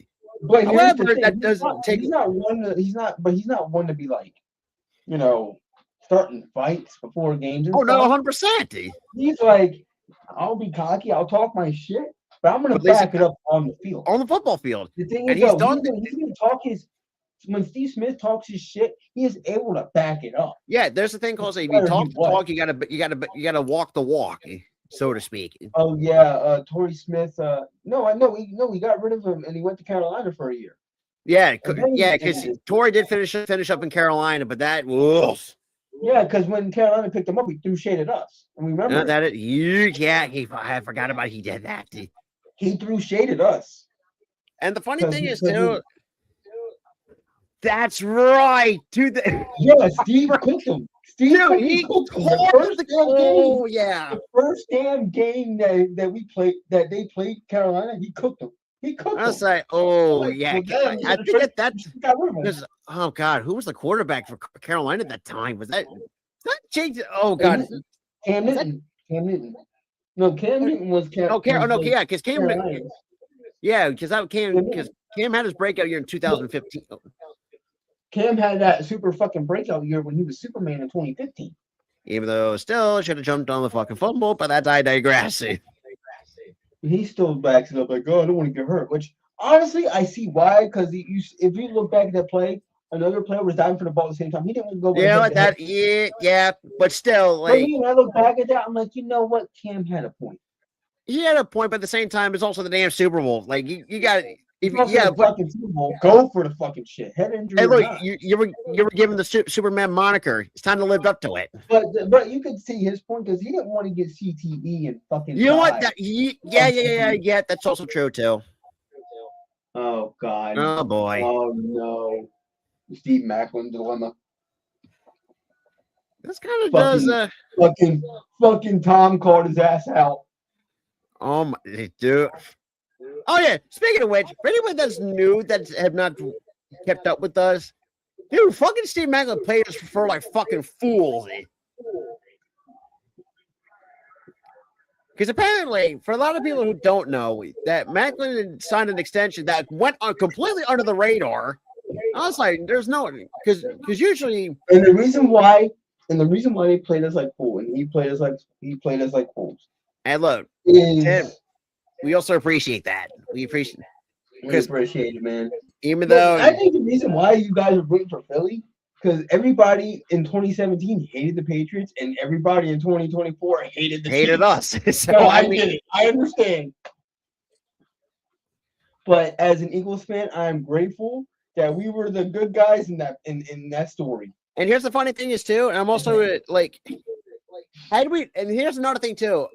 I wish the 1980 Eagles would have beaten the damn Raiders, so at least we could have 3 rings. But hey, look, We would have had 3 rings if we would have had. Here's what would happen if we would have won both the Super Bowls that we lost, or hold on, if we would have won against the Raiders in '80, if we would have won against the Patriots in 04, 05, if we would have beaten the fucking. well, that's right. We would have 4 rings. Hold on, let me finish, Rob.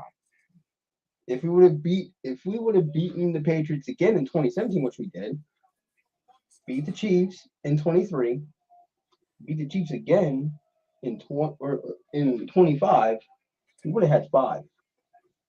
And now these we can rub that in Cowboys fans' face. Say, who's talking now, motherfuckers? I won a lot of money.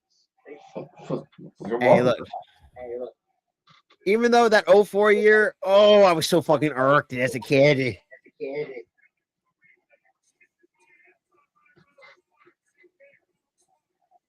Yeah, that is true. That's We were kissing your ass for 2 years. yeah, calling out the hypocrisy. Yep. And yeah, keep calling out that hypocrisy, brother.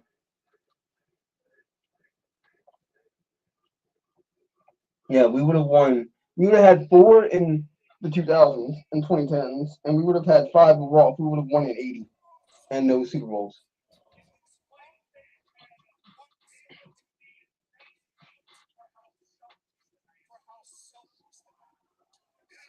Oh boy.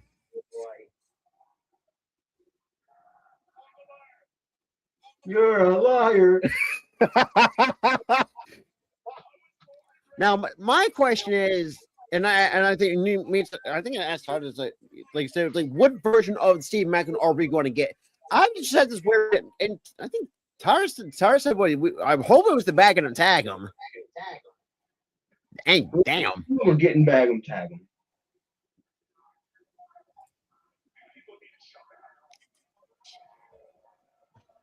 Mm.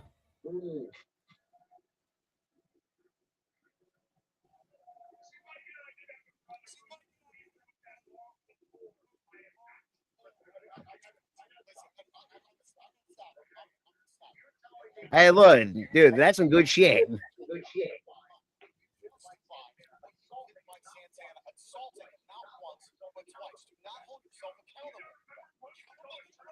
Macklin doesn't give a fuck, Tommy. Hey.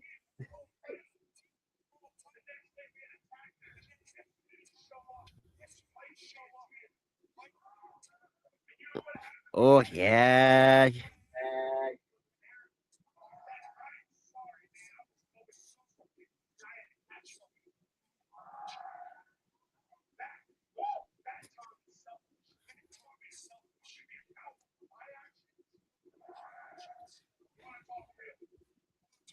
Tim, I think that's what's going to happen. I think Steve Michael's going to drop Tom like in this. Dude, that would be fucking nuts if Tom Hannafin gets dropped. Well, I mean, bag him, tag him. I think the way that this is going, Tom is getting fucking dropped. Wait, where are we? Fucking Nashville or fucking London, England? He's a wanker now?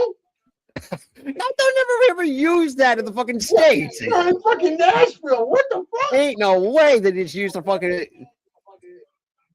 He's a wanker chance in Nashville. What?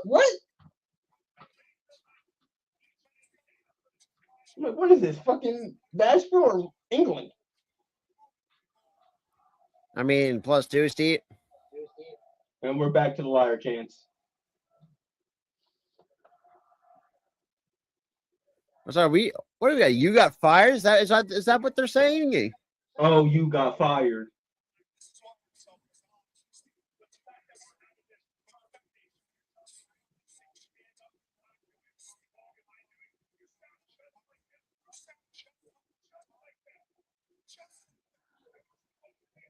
No, we got wrap it off me. Ain't no.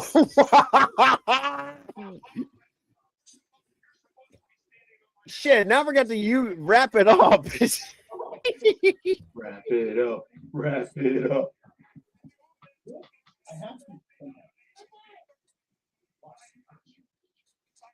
Oh, he told me. Oh, you know what? That is true. That is. Fair, that is true. That's true.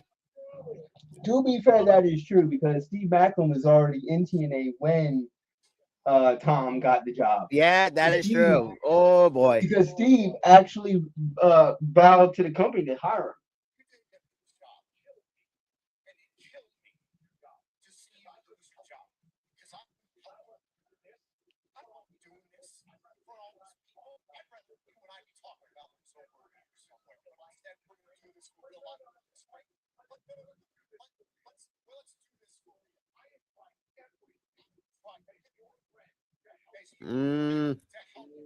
Oh yeah, Steve looks like he's right about to drop Tom in a heartbeat.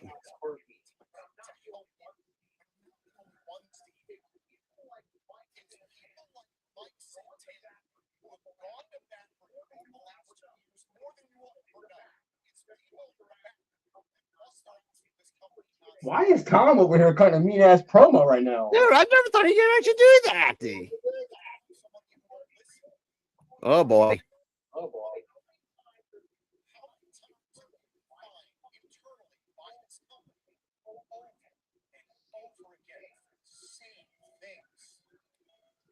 Yeah, I feel like Steve's gonna drop his ass. Yeah, Tom, you're gonna get dropped. You're gonna get tagged and bagged, for lack of a better. Yep.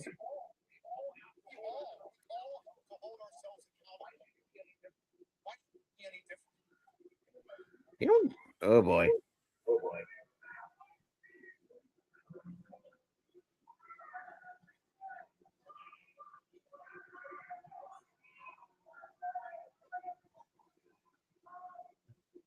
Oh my God. You gonna hit him.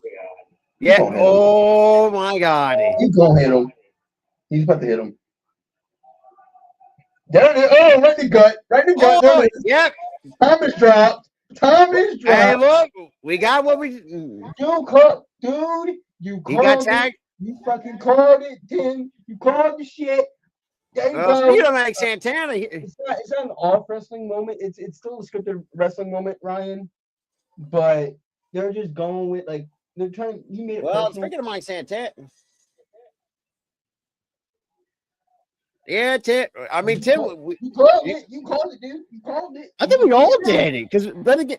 Oh, wait a whoa! Did he just drop fucking? Did he drop both of them?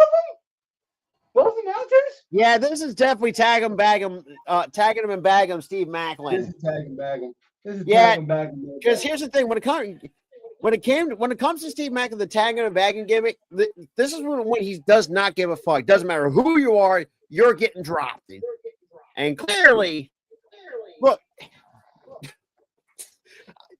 here's the one thing: I think the fact that Tom Phillips got much better on the mic since leaving WWE is nuts. I mean, it's not that he got better on the mic. Like we've never heard him cut a fucking promo. No, that's the first thing. He's always either the backstage. Whoa, where did guy, this come from? He's always the backstage guy or the fucking the head announcer doing head announcer play-by-play stuff.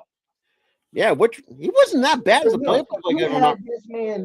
You had this man cut a promo going personal with things to where even fucking Ryan was like, "Wait a minute, is this fucking real?" Yeah, dude, it makes it. Here's the thing. That's the beauty. Real. You made him do that and make it seem real. I mean, let's talk about blurring the lines between real and kayfabe. I mean, that's pretty much what that's. TNA did an awesome job with the segment, dude. I think it's probably one of the better ones that they've done.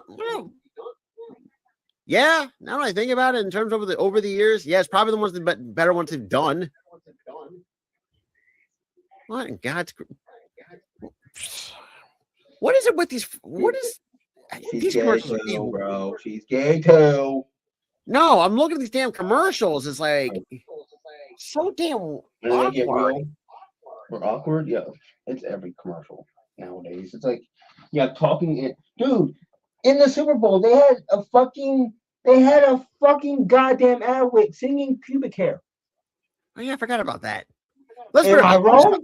No, I still think the best Super Bowl ad was fucking Stitch on the fucking was Stitchy when they were promoting for. He was like bobbing and weaving against all the defense. Pretty much, as I know.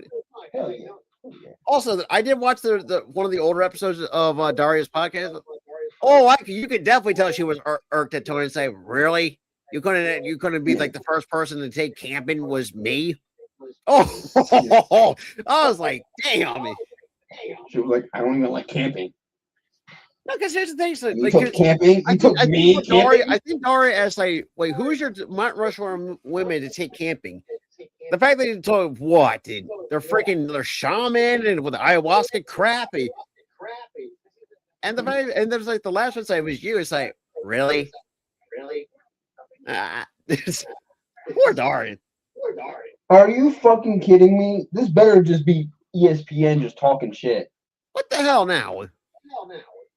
Peter Schrager says there's a difference in tone from Howie Roseman on AJ Brown, adding the Philadelphia Eagles to the that can go. Fuck that. Going to fucking hell. I bet you Howie Roseman ain't listening to no fucking offers. No. Because here's the thing. AJ say that shit to say that shit. Because here's the thing. AJ, look, I know AJ was a distraction. However, he was right. How the freaking the play calling was shit. And hell, you freaking had Hurts not say it, but without it, because they had even he pretty much, in a way, had his version of calling out Petullo without name dropping him. Like, come on, man. Now you're trying to say that this man is thinking about fucking answering calls. And also, God help the Miami Dolphins, because God forbid God forbid the Miami Dolphins for that shit. For one, again, you idiots at fucking ESPN don't know this man is literally a fucking cap hit. If we trade him, fuck our cap. Dude, we're gonna owe him a shit ton of money in dead cap anyways. Exactly, that's what I'm talking about. Like, if we trade him, we got dead cap we have to pay. Well, that depends. Like again, that they're just saying shit to say shit. He's not leaving Philly. Like, let's just say this for the hypothetical, for shits and giggles, whatnot. Because I do think if there's any team I can see AJ go to, let's say we do trade him, say hypothetical, I think it is Baltimore.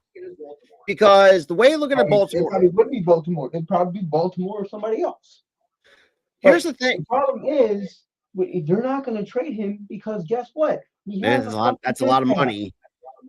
It's a lot of money. You have to fucking. Here's the thing. I want to.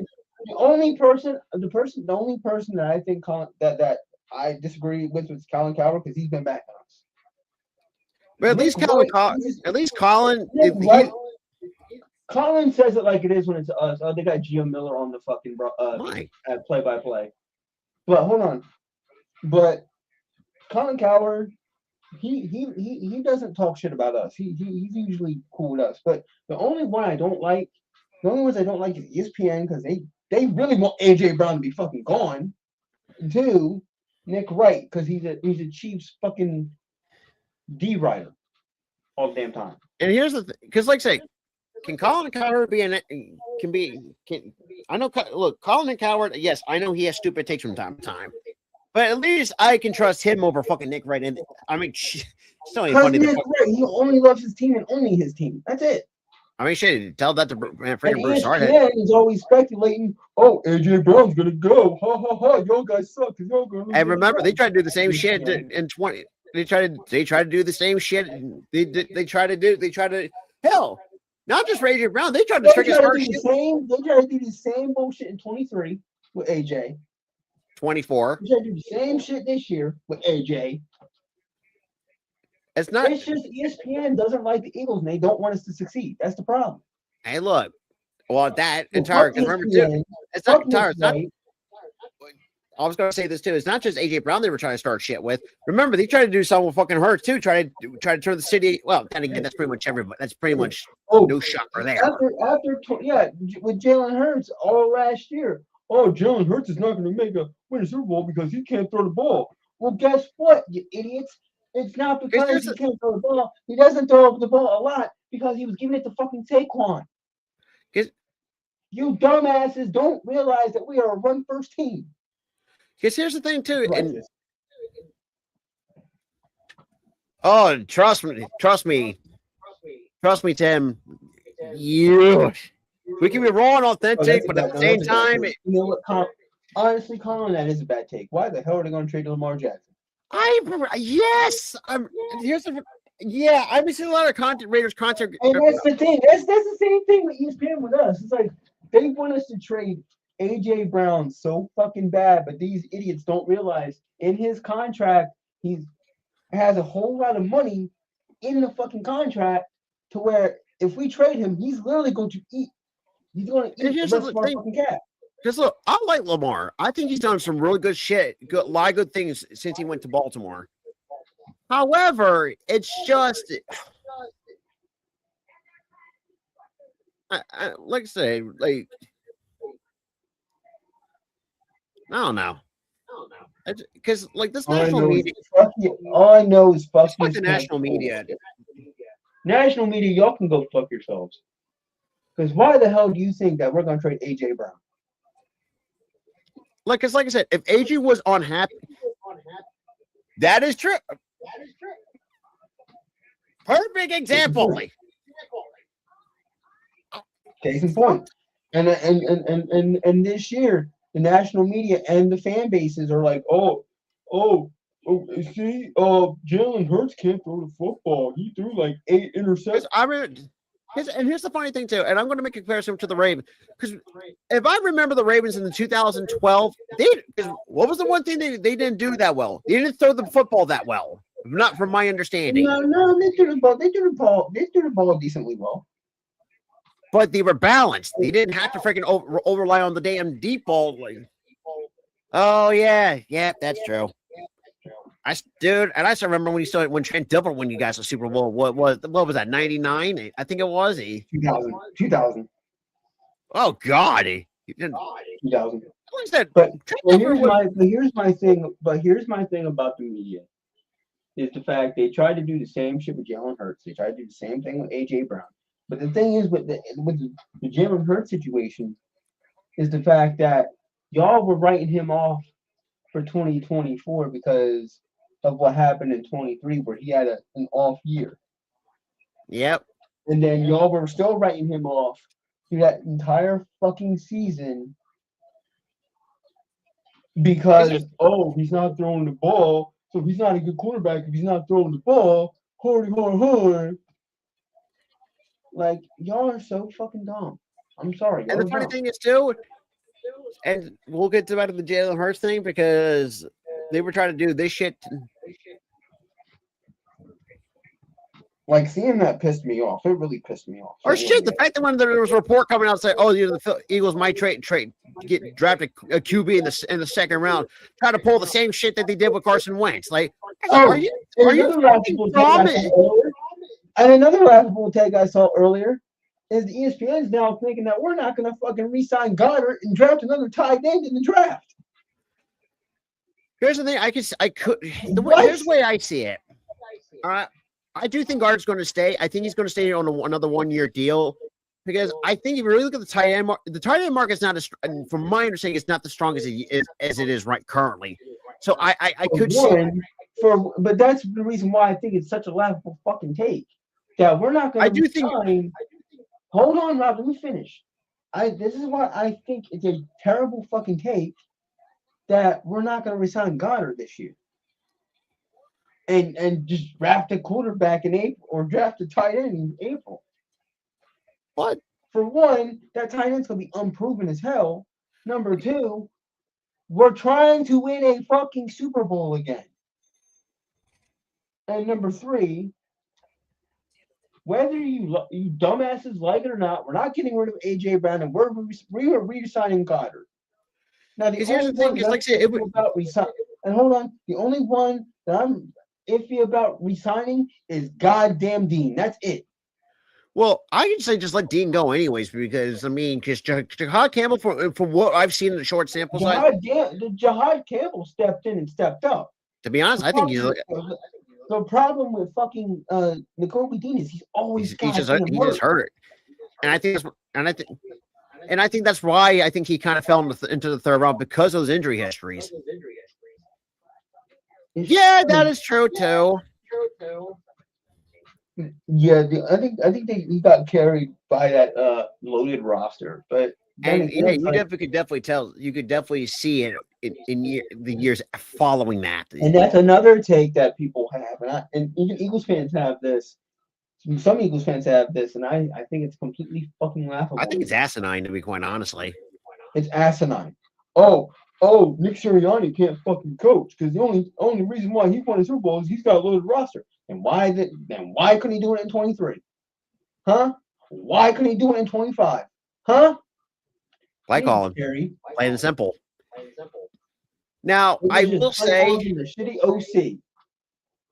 Now and I will in those bad hold on. And in those bad seasons, what did he do? He motivated the team enough to where even if we had bad seasons, we were winning 11 games to 12 games. Yeah, in spite of the bad play calling. In spite of the bad play calling. With that play calling we had this year, we should have just won 4 games this year. Oh, 100%. You want to know why? Sirianni is a good motivator for the team. Even though the fact that he made a freaking flower reference, that was just so fucking stupid as all hell. But whatever. We're gonna put a plant in there. We're gonna watch it grow. It's gonna take time. I was like, what are we talking about here?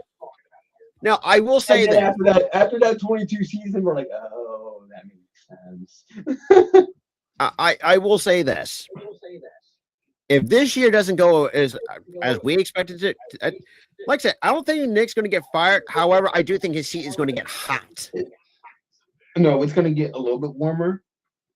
The problem is though, you're not going to fire a guy who just came off of a Super Bowl win, and he motivates the team, even though they should have been bad this year to win 11 games. Yeah, pretty much Lamar was probably the saving grace of why Harbaugh was still there for God. Years. I think what happened too is I don't think Harbaugh was the problem when it came to y'all being dog shit after 2012. Joe Flacco just got old. That's the problem. And I think it's that contract extension. Because good Lord, if you remember that contract extension with the sign with the Ravens, boy, that aged like sour milk. Yeah. I know he had very randomly, like 2 good seasons after he was gone. But still, what has he done outside of his Baltimore stint? I think the reason why y'all were so bad because Flacco just got old. And it's like it's not your fault. It's just I Father don't Time's think I unbeaten. would put it all on Harbaugh after 2012. It was just Flacco got old. That's it. Yeah, Flacco got old. But But I will say Harbaugh. Flacco got old. Harbaugh, he started to not coach well. He started to kind of coast. And also Ray Lewis was already gone, so the defense took a hit. Yeah, that entire defense got old. And then most of that defense got old, worn down. But really, Flacco just wasn't as accurate as he was because he got old. Yeah. His And the arm thing is- wasn't the same. I mean, look, Flacco nowadays, yeah, Flacco would very randomly give you like an 11-win season. yeah.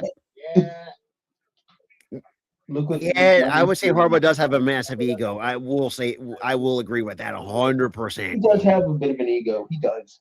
I think it all started when he beat his brother in the Super Bowl. That was when the shit started. He got more of an ego than ever before. Oh yeah. Even though I still think Jim's probably the smarter of the two when it comes to Jim's the smarter. One. No, Grant, it's like saying, dude, I think Jim's just one of those guys. I believe it's just like he can work with court. Because look, Jim would make like Jim is basic. Put it this way, Jim could draw you a good portrait if he was an artist. He would give you a great portrait with shading and all the other shit. John would just draw a stick figure and hope it was good. and yeah, just it's like pretty much it's like or like that one one vine or the one freaking meme that I say someone takes like a handful of pasta try to see if it sticks to the damn wall. That's pretty much. And the one thing is John would cook the pasta to perfection. Or Jim would cook it to perfection. John would take it and John would have cooked it and thrown it up against the wall. Not even John would be the one of the people who freaking microwaves ramen noodles without putting water in the bowl. Or let me tell you how this is in food terms. Jim is a nice juicy steak, right? Nice juicy steak. Yeah. And you know what John is? A goddamn TV dinner. Honestly, I think if Jim was the head coach of the other, I think we see at least I would say 2. Because it sucks. Because I mean, look, you guys got Lamar, who I still think I just need to see. Look, I think Minter's going to really do well with or how they're going to redo that defense. Right now, I don't know who that freaking or who you guys' OC is going to be because right now it's I don't know. Oh damn, dropping the elbow right on the Vinny. However, 1, 2, no. Trust me, we suffered with that burlap sack. Y'all did. Dude, he overstayed. I will say this, and I said this for the last 5 years. Like, dude, just overstayed his goddamn welcome. When I saw that fucking record that he had, he had like a really bad losing record in 1-score games. It was just like, dude. Yeah, like I said, Declan fucking Doyle, goddamn. That's gonna be my biggest concern with the Ravens. Is like, how well is Doyle going to call plays? Because remember, he wasn't calling plays when he was with Chicago. That was Ben Johnson. Oh no. Now, if somehow, God forbid, if fucking Doyle applies to what Ben Johnson was trying to was doing, I think we could see a different version of the Ravens. I think. Yeah, we could see it. Like I said, the only team I can. Well, right now, I still think had the Ravens not collapsed towards the end and not miss the playoffs, it's their division to lose. I will never count the Steelers winning that division because, hello, I mean it's the same fucking shit. And the fact they go from one mic to another, remind you, it's the same exact coach. Well, at least Mike McCarthy coaches the offensive side of the fucking football. Who could, well, God forbid, he makes no other sense. You go from God and poor Trey and goddamn Chisel, boy, they were not happy when the Mike McCarthy news dropped. It's like, oh boy, well, Yeah. poor Trey, dude. Oh boy, he went, Dude. dude, I remember, dude. If you watch Chisel's video, he was like, "How do you go from mid to goddamn mid?" like I how's thought that he was already possible? in the video. That's the Like, funny. he was like, "How do you go from mid to mid?" Yeah, it's I'm doing myself like, how is that even fucking possible? Yeah, that is true. Yeah, that would have been crazy. I mean, look, only lasted a week. Ravens owner even confirmed it. Yeah, yeah, it would have look, lasted an extra week because if he would have, because for a fact the way that he coaches, he would have been one and done. Like he's been for like the last few. like the thing is, too, years. like he doesn't put no input on both sides of the fucking football. So I say, what's the point of having a head coach that can't help give you guys input or whatever the case fucking may be? Makes no other But sense. here's the thing. It's not like giving guys the input. It's the fact that you cannot coach in the fucking playoffs. That is, yeah. Why the hell is Lamar somehow worse at quarterback in the playoffs? Like minus 1 year where he got the team to the AFC Championship. Yeah, and the Warriors ran into a really good Bills team. That's a coaching thing. That is not Lamar. That's a coaching. Not true. At the same time, too, you also could look at the roster construction too, because I mean, if you look at the offensive line, didn't inspire a lot of confidence because Daniel Falele. Oh God, I've been hearing a lot of fucking things from goddamn from Ravens fans. They did not like fucking Daniel Falele at the guard or as a guard or tackle is one of those two positions. Dude was getting. Dude, if you talk about a guy that's getting beat left and right on the pass rush, Daniel Falele was fucking burnt toast for the Ravens. How the fuck do you not block a defender on the fucking pass rush? Like you're so. And yes, shit. having a guy like Greg Roman, God, I know fucking Chargers fans know that all too well how bad Greg. Yeah. The only time he was good, he had the fucking Chiefs. Pretty much. And that was with the Saints in 2009-10. The man literally had to pay his players to hurt other players just so they can win a fucking. No, that was that was a different. No, that was a different. That was Wait, who am I thinking of? Oh God, what was his? It was a different Greg at the time. Hold on, let me look it up. Oh yeah, Tim. Like I've heard a lot of Ravens fans want his ass cut. Oh my God, let me look this shit up. Oh, it was Greg Williams. Never mind. Greg Williams, yeah. Nah, Greg Roman was shit. But let me look at Greg Roman's track record. I know it's probably terrible, but still, I'm thinking of like a different fucking coordinator for some fucking reason. 100%.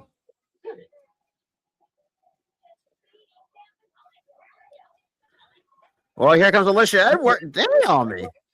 This dude was the offensive coordinator for the Chargers in 24-25. And he didn't do that much with them either. Nope, and he got hit, and his ass got canned. But before that, he was just an assistant coach from 95 to when the Ravens got him.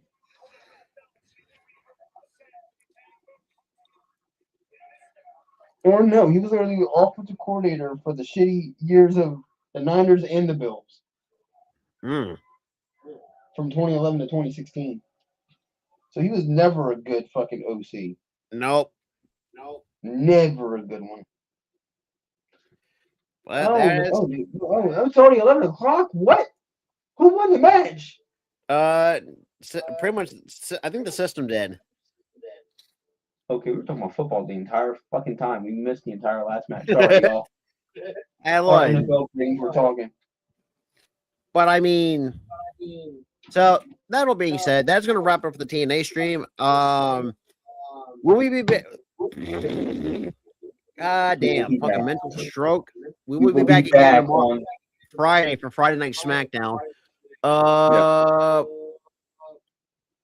What is it? No, it's not the 20. Wait. You're trying to look for the date? Yeah, It's the 26th today. I know. Tomorrow, tomorrow's Friday. Tomorrow? Yeah, we got the go home show to the Elimination Chamber, and yes, we'll be also be live for the Elimination Chamber.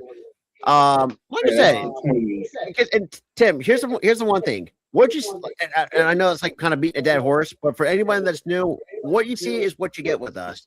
When it comes to just you'll get a lot of uncensored shit, a lot of friendly banter, a lot of everything. a lot of and if anybody wants to donate ketchup bottles, best way to do it. Fuck you. Fuck off. Yeah, that's too. We also, but in all seriousness though, like we'll be live for the, and also I want to wish our boy Ghoulies lady Tay happy early birthday, since Ghoulie will not be with us, and and all that. But like I said, we'll hold it down. And I believe my lady will be on. I'm not. I know he should be on for the Elimination Chamber. Yeah. He should be on. Now I'm just trying to see who was in that goddamn box. Christ I'm sakes. in that goddamn box. Yep, and happy 32nd birthday to Tay. If you were definitely watching this, party. And also, big shout out to the new subscribers. Welcome in. Thank y'all for subscribing. We are one away. From 1,600, y'all. One away. But so for the upcoming stuff too, we're actually we're now two away because we're now two away because one of them was a bot. But I mean, either way, we're still. But when it comes to the spring stuff, yes, you're going to see a lot more baseball and whatnot. And if the WNBA can figure shit out with the damn CBA and get the season on time, you're going to see a lot of WNBA action. But at least just hope to God there's no goddamn blowouts, because I do not want to sit in on the fucking blowout, because I've had enough blowouts for one goddamn month. In fact, I'm still mad at you. The fact that that we fucking missed a Zarya heel turn for that fucking game on Tuesday. Look, can you follow me? Because it looked like a good matchup on paper. But that's the problem. It was a good matchup on paper. You could have said, dude, you could have said something before like the few days before I put the I didn't know Zarya was going to turn that soon, though. That is, you know what? That is true. You're fucking teasing like a motherfucker, but I will say that. But yeah, like I said, you're gonna see a lot of now. Like I said, when it comes to the spring football, it's going to be a little bit difficult because I'm not sure what time those games start, because I don't get home till 3, a little bit after 3 o'clock at work. So there's like 3 o'clock, and they barely ever promote it, so we don't never know. Yeah, that is true, and never really usually do. And shit. Listen, the only time we ever got lucky doing like the XFL or the UFO, whatnot, was during the fucking COVID pandemic. Yeah. Like that was before the match. Zarya hit her. Yeah, she did that on the. And the thing is too, that was all. Don't worry, I saw it, but the thing is, though, I had to see it online. And yes, we do watch AEW. Oh, absolutely. Like I said, we do everything when it comes to pro wrestling. We watch all the shows, except for Collision. We don't watch Collision, but we do watch Dynamite. The only one time we fucking missed it was fucking something like that. Like I said, Collision it doesn't hit like it used to, because Tyler we used to do Collision a lot. I think the only one. The only time I watched Collision was the fucking Valentine's Day special that they did when they had all these like title matches and shit. Oh yeah, I remember that. I didn't remember that. Grand Slam Australia, that was what they did. Oh yeah, Valentine's Day special and also yes, we also will be live for AEW Revolution on March 15th. So. I did hear that Collision is it really getting good? Is it really getting good? From what I've been hearing from some people who watch it, it's improving. Maybe we should start watching Collision if it's starting to improve. Oh yeah. It's been a hot minute since we've done it, but I mean, out of that, but Hey, look, we'll take your word for it. Yeah, we'll take your word for it. We'll do Collision. Why not? Why the fuck Yeah. not? So, well, not this Saturday because we got the Elimination Chamber. We'll do it Not next this week. Saturday though. Not this Saturday because of WWE's pay-per-view. But So, the reason there's not a pay-per-view on, then yeah, we'll do dude, it. and that's the one thing too. I know it's the same way we want for the It's Really podcast because boy, we've been holding that fucking show off for what months at a time or weeks, depending on how it went. And it was like, oh, it's every Saturday. There's a fucking pay-per-view. It's like, god damn, because we were trying to get There was like a time where we were still stuck in the 80s of like the number of episodes we did. We just hit like 91 last Saturday. We're going to 92 and we're going on 92, but motherfucker, WW fucking E. What the? I don't think AW's kicking WWE's ass. Let's not do the tribalistic thing. I think in terms of like entertainment and stuff, you could. I think is what he's trying to say because I think what AEW is trying to do is they're capitalizing on all the like the low points. But I don't think it's bad from a WWE standpoint. I don't think they're really kicking their ass. Like the entertainment value is a lot better than if you want to see AEW kicking ass. 2019 was the year that they did it. Oh yeah, because dude, holy fuck. WWE was in the shitter in 2019. Oh yeah, don't remind us. This year, honestly, compared to 2016 to 2019 WWE, I'll take this year. I will take this year. That is like I will take this year's bad, whatever y'all consider bad on the because WWE to me, I feel like it's still better in a way. Yeah, there's some storylines where it was just like where I don't know, like Triple H need to work on some of the stuff, but Vince McMahon's WWE from 2016 to 2019 was so shit. I swear to God. You ain't kidding it. Dude, that got my boy stopped watching for it didn't get so much Triple H took. You know what's so bad? Until it took Triple H to take over to get my buddy back to watching the company again. But here's the thing. Let me tell you my side. Like, let me tell you, right? There was 1 year in, I think it was like 2019 or 2020 or 2021, one of those years, where I wouldn't even watch WWE shit. And this is all AEW for that entire fucking year. Because WWE was just that shit to me. But this year, I feel like WWE and AEW, they're kind of neck and neck in a way. But AEW is starting to edge like forward a bit and just be like kind of good. What'd you say? You said edge. Sorry, I have my own Beavis and Butthead moment. Childish fuck. But they're starting to go forward a bit. 100%. You know? They're starting to go forward. They're starting to improve on the shit they need to improve. Like the arena thing, yeah, it was cool. 2019, they were red hot. But after a while, when WWE got hot, they started to dwindle a little bit. But as soon as they did like the smaller arena shows, then they became hot again.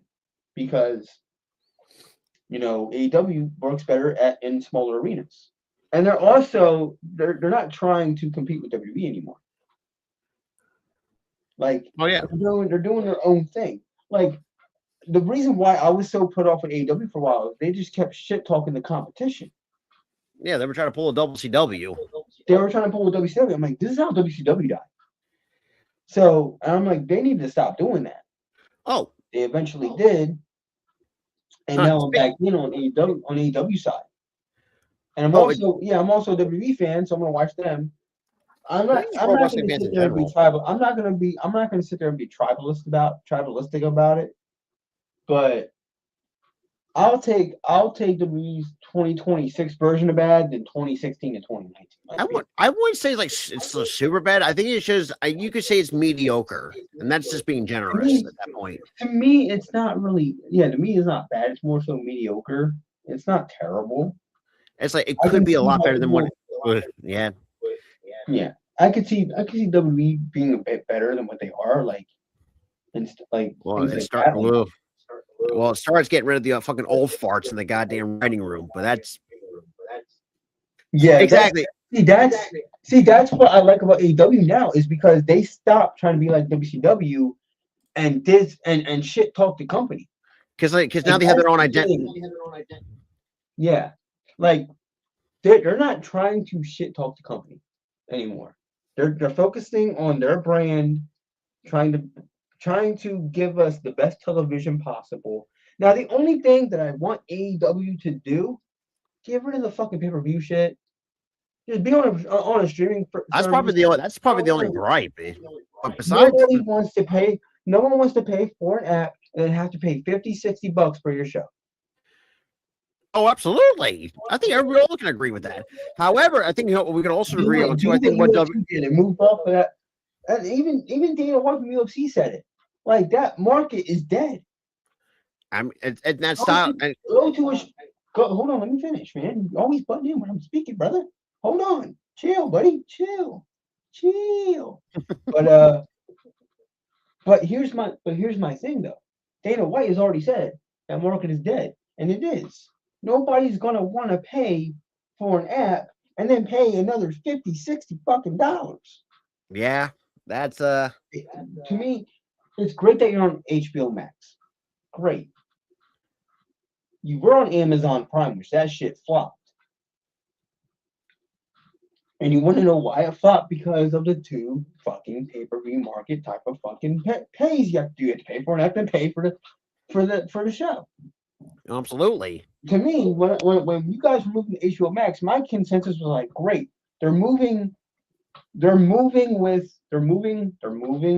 HBO Max, and that market is pretty much, and they're doing. And my consensus was they're going to be on. Pay-per-view is going to be for free. But the thing is like you just need to make it to where you can just stream the shit without having to pay two prices. Because let's be real, I've heard about Netflix and stuff getting upset with WWE and ESPN feeling the same way. I did hear about that. The problem with WWE and Raw being on Netflix, the general consensus was Raw was going to get edgier. That it hasn't. It hasn't. Sure, you showed Liv's ass on 2 occasions. What's that gonna do?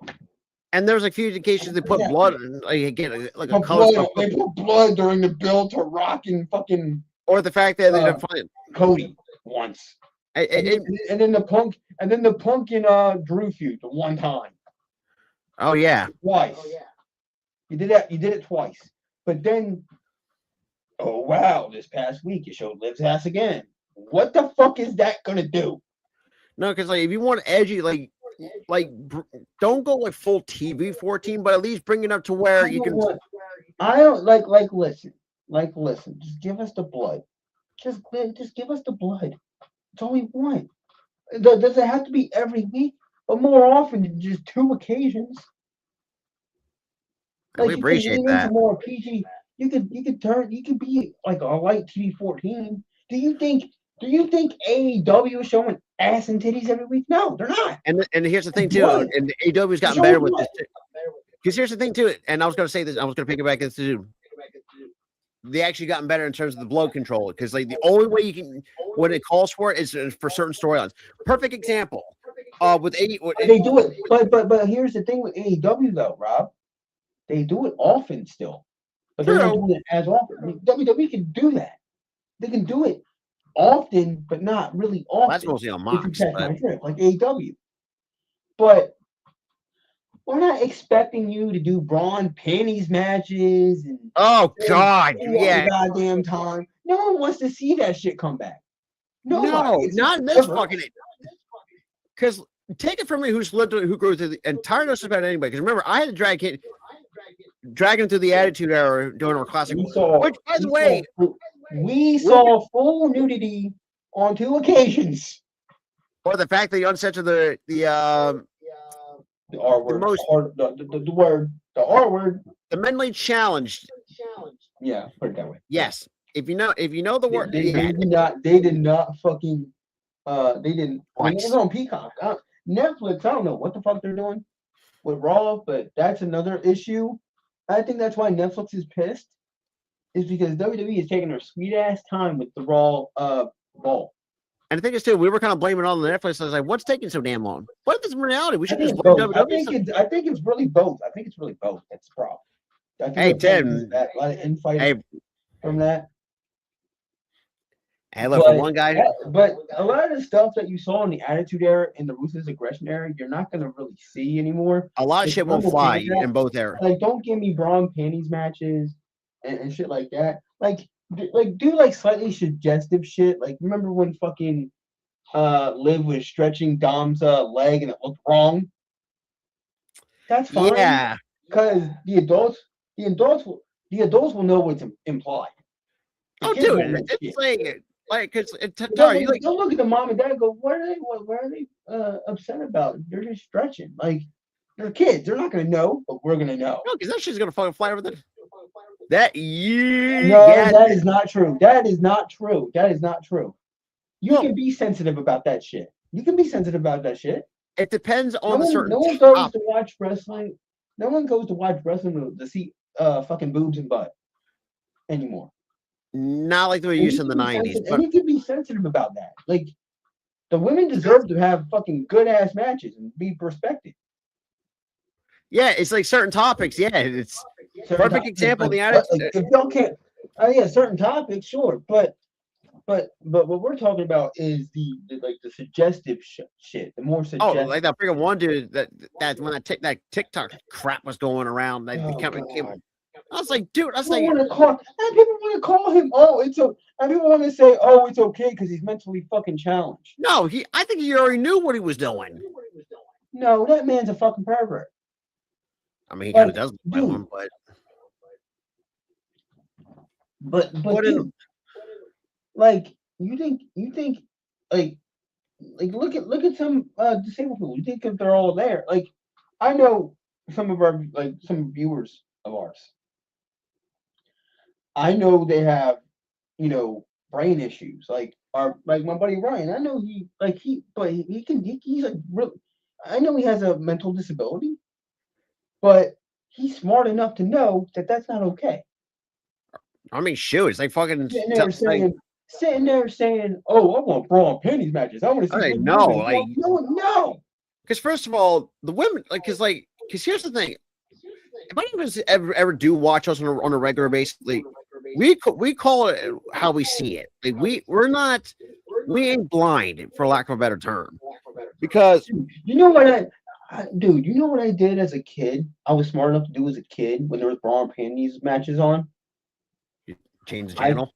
My TV's right there. My TV is right there, which is legitimately right there. I would turn my back to it. Yeah, or see, I would change the channel until that's over. Because I was a kid. I knew that that's not fucking for me. And also, it's fucking wrong to see that on a wrestling show. And the way I look at this too, it's like, because like I said, and we said this too, like, women's wrestling has come a long way since between the 80s and the 90s. Exactly. This is because, like I said, back then, yeah. Back in the day, they could get away with that shit, but they're also lucky that social media did not fucking exist back then. Oh God, you can imagine the amount of complaints. If social media existed, they wouldn't have gone away with it. No, not at all. I will, and I know there was wrestling forums back in the day, but nobody read them shits. Not even the company. Like now the company, they're trying to bank on social media now, and I think that's also their big downfall too. Yeah, the kind of shit shooting themselves on the foot.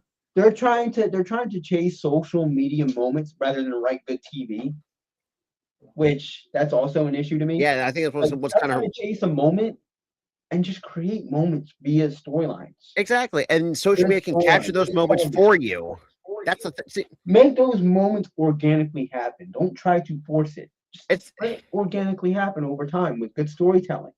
Exactly, Tim. And also too, when you spam one, and also this is not just like a bra and panties match thing or the women being mistreated. Yeah, that was definitely a problem when it was constantly fucking happening. This is also on like storytelling in general with the company. If you spam one thing, or if you just keep going with one story, it's gonna get fucking boring. Like Look at the damn Judgment Day thing. For like 3 years, it's like, will they or won't they break up? They still haven't broken the hell up. And remember like, too, are you gonna break prior it to up that, or not? prior to Prior that, to you had that, the bloodline. Yes. It was constantly like fucking like split. It's like years. But hold on, let me finish. For 3 years, they did the bloodline shit. And guess what? It was will they, won't they break up for 2 of those years. It got boring quick. Yeah. And then when they broke up, it was like, thank God. Oh God. And then Yeah. they kind of got back together, and then they kind of got back together with the goddamn fucking Jimmy Uso shit. Yeah. I believe was that WrestleMania 2000, if I'm not mistaken. Oh, you mean Sable and the Cat? Is that what I'm thinking of? Is that where my brain's? No. Sable and the Cat had a wait. Let me check. I could have. I know the Cat was on WrestleMania 2000. I remember that clearly. Because oh my god, Rob. Speaking of dude, Mr. Iguana got a sting face from Lola Vice, and all of his makeup came off. Oh my god! I'm seeing this on fucking Twitter right now. That's funny. I was like, but let me look it up because I had fucking Twitter randomly up for some reason. Because I know we. God. I remember we did. Oh God, the fact that's you did WrestleMania 20 and it had the cat on it, but it was something different. No, because what was 2000? Because 2000. No, because. Hold on. Oh God. Dude, I'm not even getting fucking WWE shit. The fuck? WWE.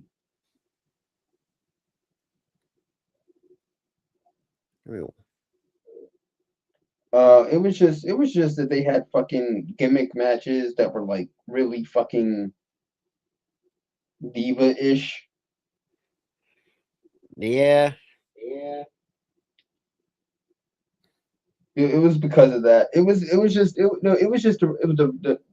naming the 2 wrestlers. They didn't have like fucking matches. Well, Sable, you can pretty much say fuck her because I mean, no. You know what? Do you know what storyline? It was like, holy fucking shit! How did they get away with this on television? Wasn't the one that fucking Sable had her bra torn off or something like that? No. It was when she took off her fucking robe and it was revealed fucking handprints on her boobs. I remember that. I remember that fucking clearly. I wish I did. I wish you didn't see. Jerry Lawler, of course, and also Jerry Lawler, of course, putting him freaking the fuck out over it. That's where it started. That's where that started. But Sable, no, the Cat. This is what we remember from her. WrestleMania 2000. Ass fucking naked in the locker room. That's what I was thinking of it. But in all seriousness, no. Like I said, I'm kind of glad where women's wrestling is at nowadays. Because God forbid, I mean, go back to the Attitude Era. Hello, the Good Housekeeping matches. Everybody forget that was a fucking thing. That honestly was fucking funny. That was just hilarious. Having fucking fucking China chuck a fucking kitchen sink at Jeff Jarrett's head. I mean, that's taking one way to throw the kitchen. I mean, as the saying goes, it's like you have to do everything but the kitchen sink. But she literally took the sink, literally. This motherfucker, and she do everything, the kitchen sink and everything. I think a vacuum was involved at one point. Probably the worst one machine China ever used was probably the coffee pot. That's probably the only one that felt that looked weak as hell. But that pissed me off.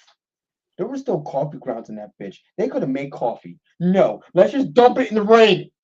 I was like, damn, this was great. This is crazy. Good coffee. Oh, dude, that. Oh, yeah. Speaking of which, if you go back to that retro watch party, oh man, this man was heated when he. They wasted good coffee, Rob. How do you expect me to not get pissed? And the funny thing is, too, it's not just fucking the Attitude that we had to sit through. God, I know I'm going to bring up some bad memories for a lot of everybody. The Kennel from Hell match. Oh my God!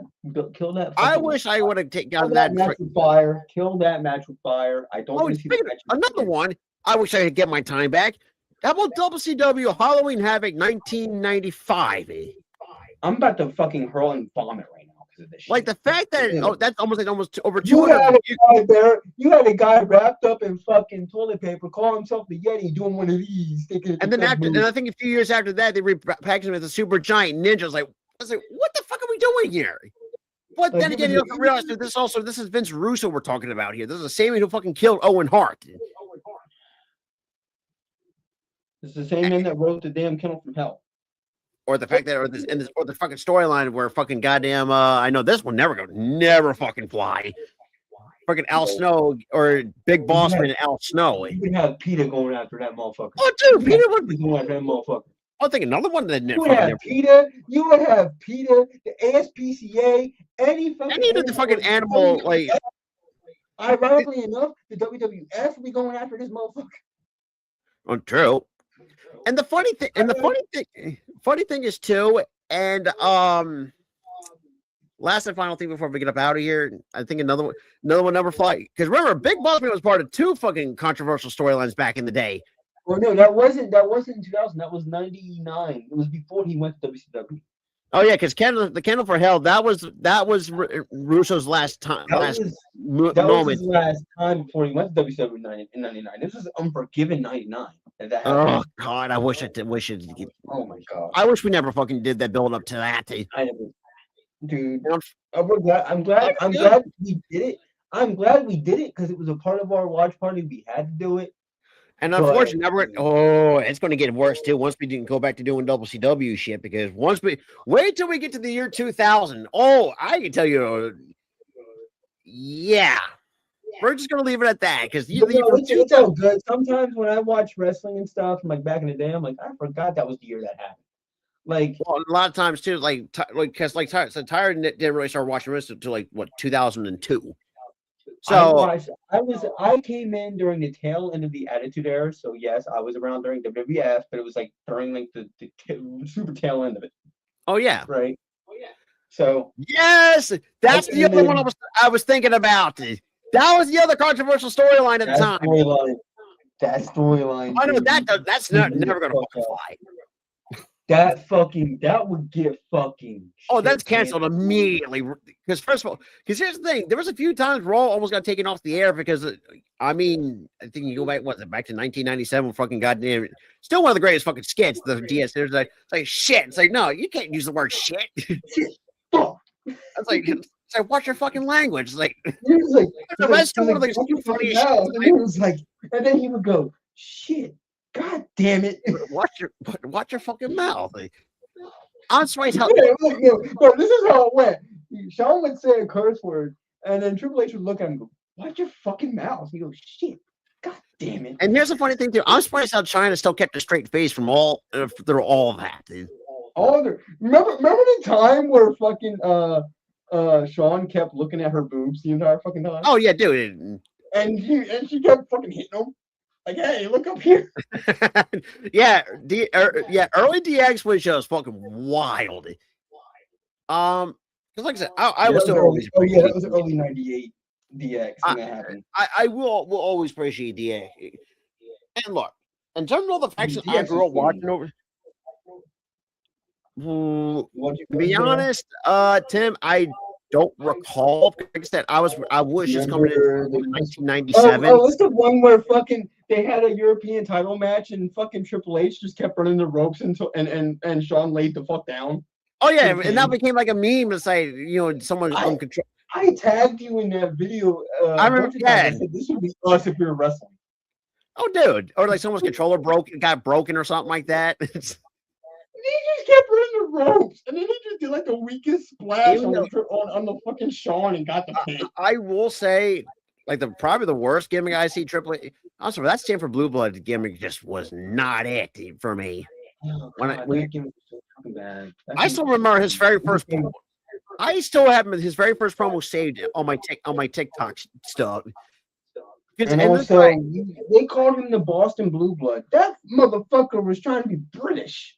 Exactly, like try to be. I live in New England. No one talks with a fucking British accent up here. Just think about one of the New England side. You got to be like about the like. You got to park the car, Rob. Exactly. Oh God, there's and another thing too. Yes, I mean we got through the fucking. Well, we haven't really got the one storyline we still haven't really got through in terms of the WWE side was who run over Stone Cold because that had to be paused because when they switched over to Netflix, so that kind of really fucked everything up. They did it for The Rock. I was like, "Shut up, you thong wearing." I was like, the fact that he makes fun of his cousin because dude, freaking that one entire promo segment with fucking The Rock because like I said, The Rock in the late '90s to up to 03, it was just fucking money for him. Dude, him in 03 was money too when he started dissing the fucking Sacramento Kings. Oh yeah, because I think this was when the Kings were still ass at the time. No, the Kings were starting to become ass around that time. Yeah, I take that back. I mean, it's still kind of, and it's still kind of the fact. I mean, his little concert with Vicky. Oh, speaking of which, we'll talk about more of Vicky on the. You dress like a hooker. Oh, and speaking of that, yeah, remember the Blue Blood character. He was in a hog pin match with her. Yeah, his booking was so shit when he first started. That's crazy when you really do think when you really look back on it. It's like really. If he would have stayed with that gimmick, he would have been a fucking. Oh, he would. We wouldn't even know where he is nowadays. He would have known him. However, Henry Godwin, on the other hand, he kind of did us all a favor back in the day, and that was slopping Sonny. God, you know how me and Tyler, not just me and Tyler. You did us a favor with that. Because if Gooey was here, Gooey would tell you how he feels with Sonny. She literally killed 2 fucking people drunk driving. That's why she's still in prison. But I think overall, like I said, there's a lot of stuff we can talk about. If she wasn't such a piece of shit and got clean, we wouldn't have respect. A different conversation. But unfortunately, but no, she doesn't have respect for her goddamn self. She's still drinking herself to death, and she killed 2 people. That's why she's in prison today. So we have zero respect for her. You ain't kidding. But that all being said, yeah, even Henry Guy would talk. He stopped Honey, and they put they put shit and piss in that bitch. Yeah, in like milk, it was like I think before Henry Godwin said there was like a mixture of a lot of other different shit. It was like used food, so they crushed up food and put it in there, and then they pissed in it, they spit in it, and they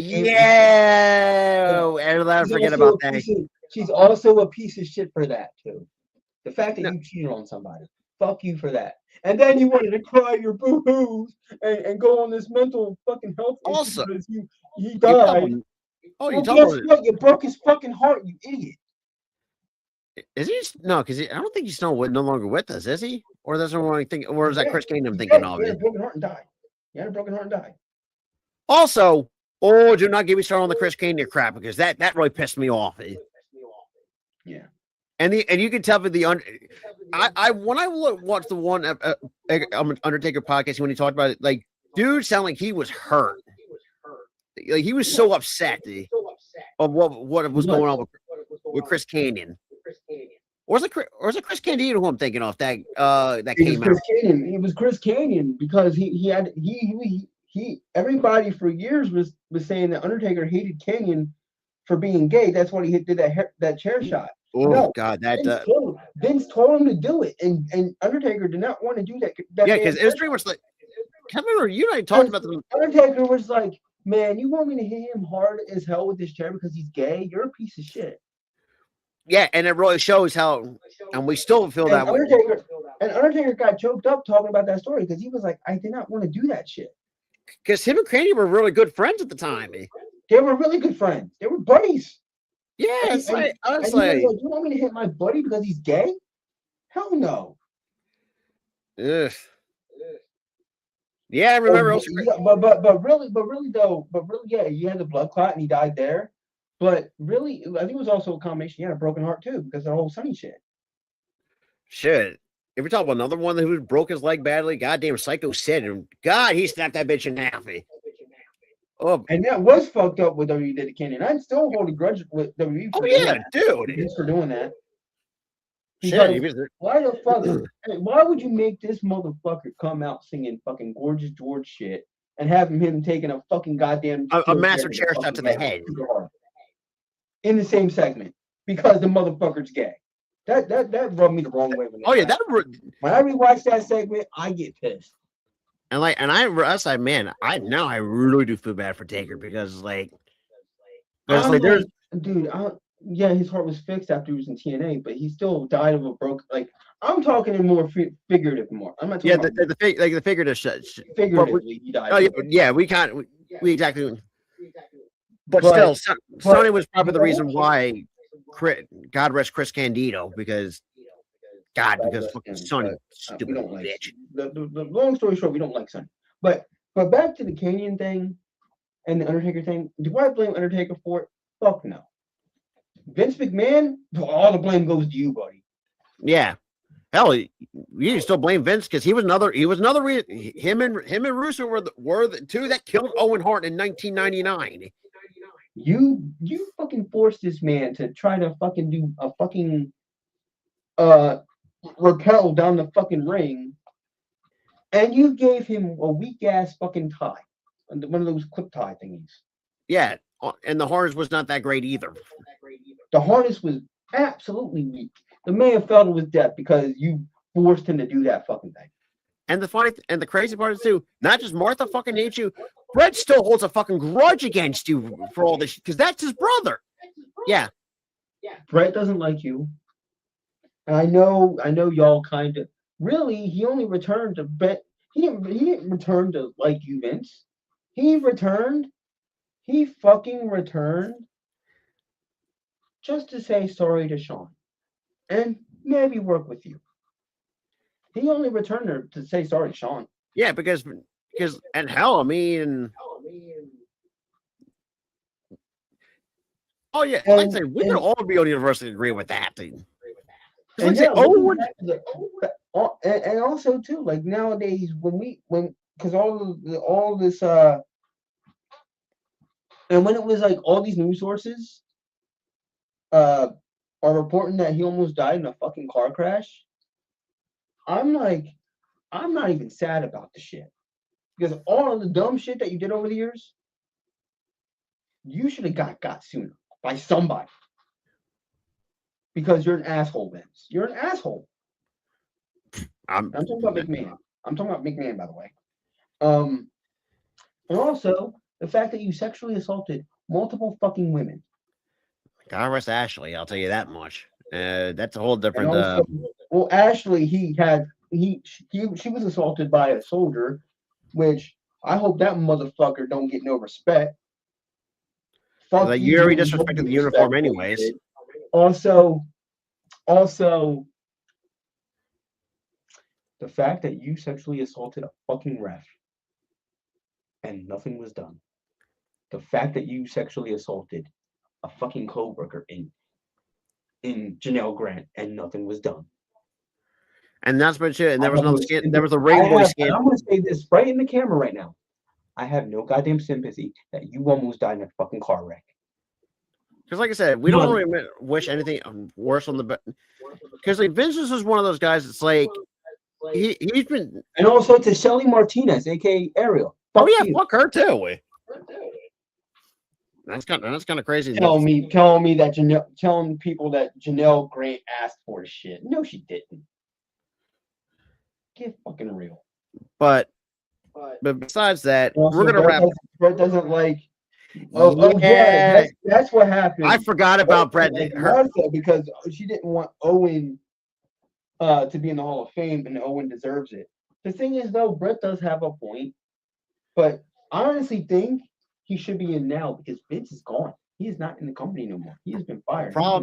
True, but the problem is, I think Brett has a point now. Back then, I don't understand why he was pissed, but now I understand why he's mad about it. Because it's his brother. I think now, but I understand why he was pissed then because that's his brother.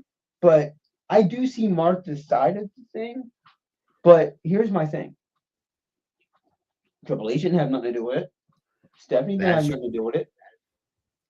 And like, Vince. Both Vinces are gone from the company. So at this point, Martha, love you. I will always like you and your husband. But I Even though think you need to let Owen in now. I think you need to let Owen in because he deserves it. should have been world champion. If I'm going to be completely honest. He should have been world champion. There was, like I said, if Glee was here, like there's a list of friggin' wrestlers that should have been WWE World Champion. Oh, who fucking name the list now? Oh, dude, stupid's I say stupid's an understatement. She sounds like an asshole. No No ifs, ands, or buts. She sounds like a bitch. And I remember.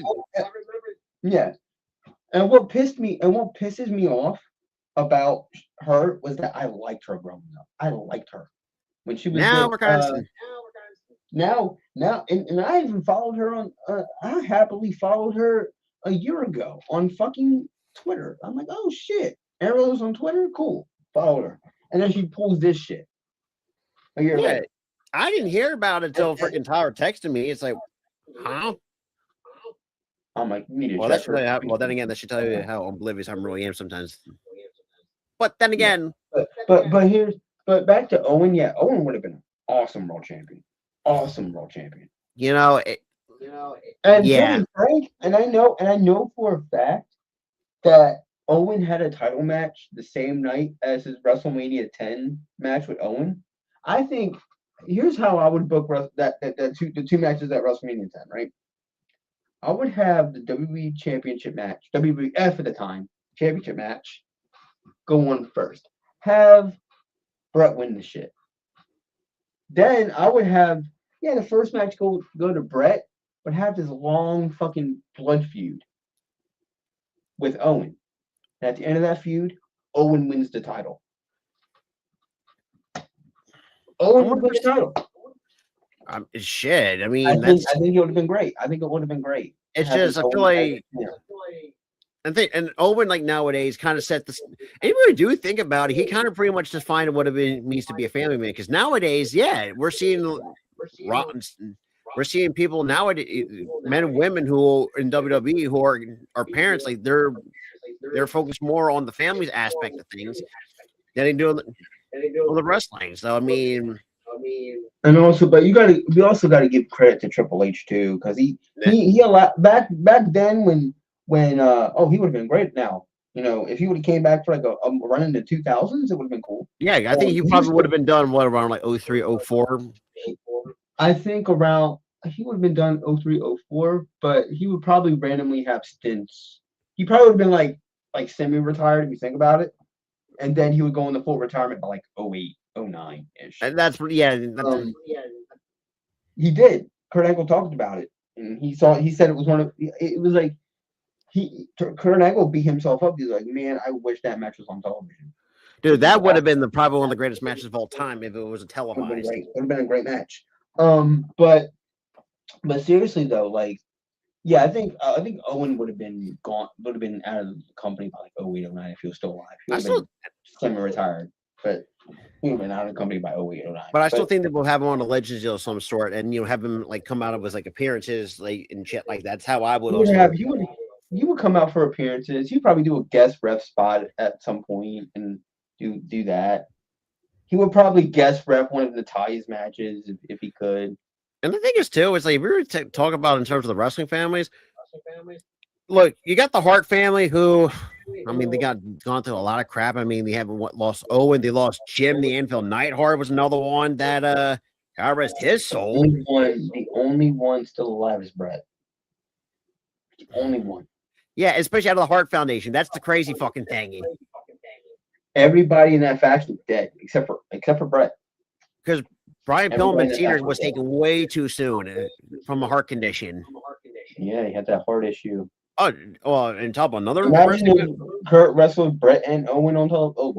That's some. Dude, that could be WrestleMania main event worthy. If we really think about it. Would have been. Oh, you talk about another one that another wrestling family that's really fucking cursed. They made a movie about it. The Von Erich family. Do you know all the shit they had to go through? Only one of the brothers is still alive to this day. I think everyone would have. Dude, I think everyone would have. One took his life from suicide. I think that was Carrie. No, was it Carrie? I think it might have been Carrie. It was Kerry. Yeah, he took his life, and then Kevin had a health incident in Japan. And he's still kicking it nowadays. Wait, Kevin? Yeah, Kevin's still alive. Oh, yeah, Kevin's still alive. Kevin's still alive. It's the younger brother. It's Carrie and the younger brother is the one that freaking.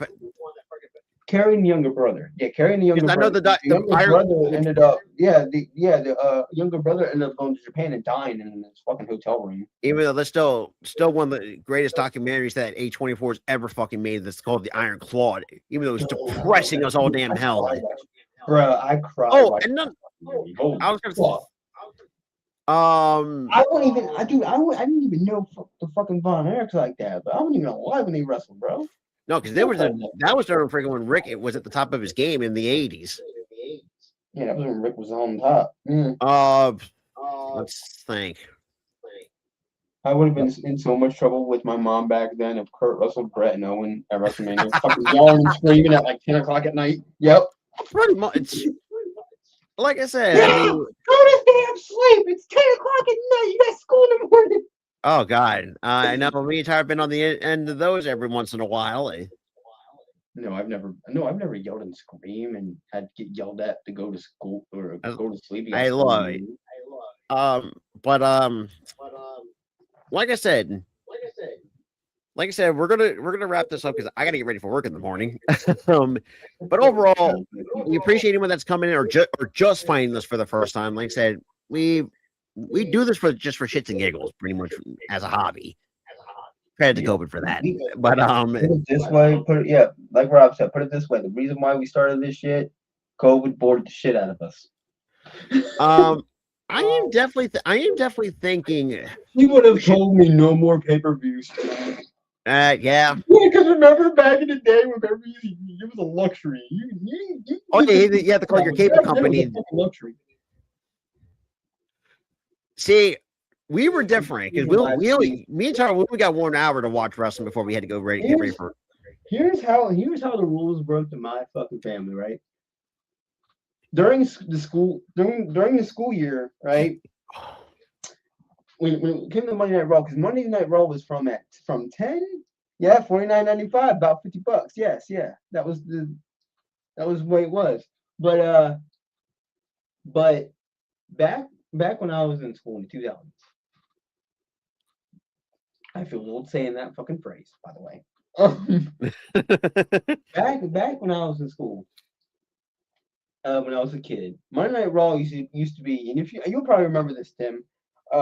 Monday Night Raw used to be from 9 to 11 back when I was a kid. From basically the same time slot as Impact now, but on Monday nights. I could only watch an hour an episode because I had school the next morning. I could only watch 1 hour. Luckily enough, I'm gonna tie this in because it's a pretty fucking funny story. My mom found this fucking out later, and I had her explain what was going on there. And remember in 2006 when Edge and Lita had the fucking sex celebrations? Yeah. Luckily, my ass that started in the 10 o'clock hour, so I didn't see the shit. I turned the fucking TV off. Oh, and here's another. I'm innocent and all that. By the way, I'm innocent. And I'm gonna say that I'm gonna tie this in too because I told this man about a year ago. I got so goddamn bored. Oh God! Here's a funny story. I told this man I told Tyler I was so bored one day. I sent this man a screenshot of me watching ECW of 2006. You know how fucking bad that fucking was. And speaking of edgy shit from 2006. Why the fuck did you have a 19-year-old strip naked? Oh yeah, that was ECW. Oh God, that's Vince McMahon for you. Never mind. I mean, yeah, she said you better get up for school. And you better got your ass up for school. You better got your ass up for school. but yeah, my parents were like, my parents were like, you only get 1 hour to watch Raw. You get to watch the first hour. Now, when it came to SmackDown, that came on from 8 to 10. It was the same deal. Good. Got your ass up for school. Good. I'm proud of you.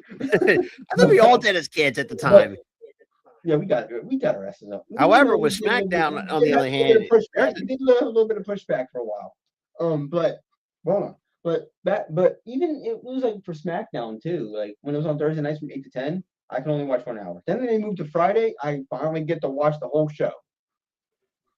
Well, 1%.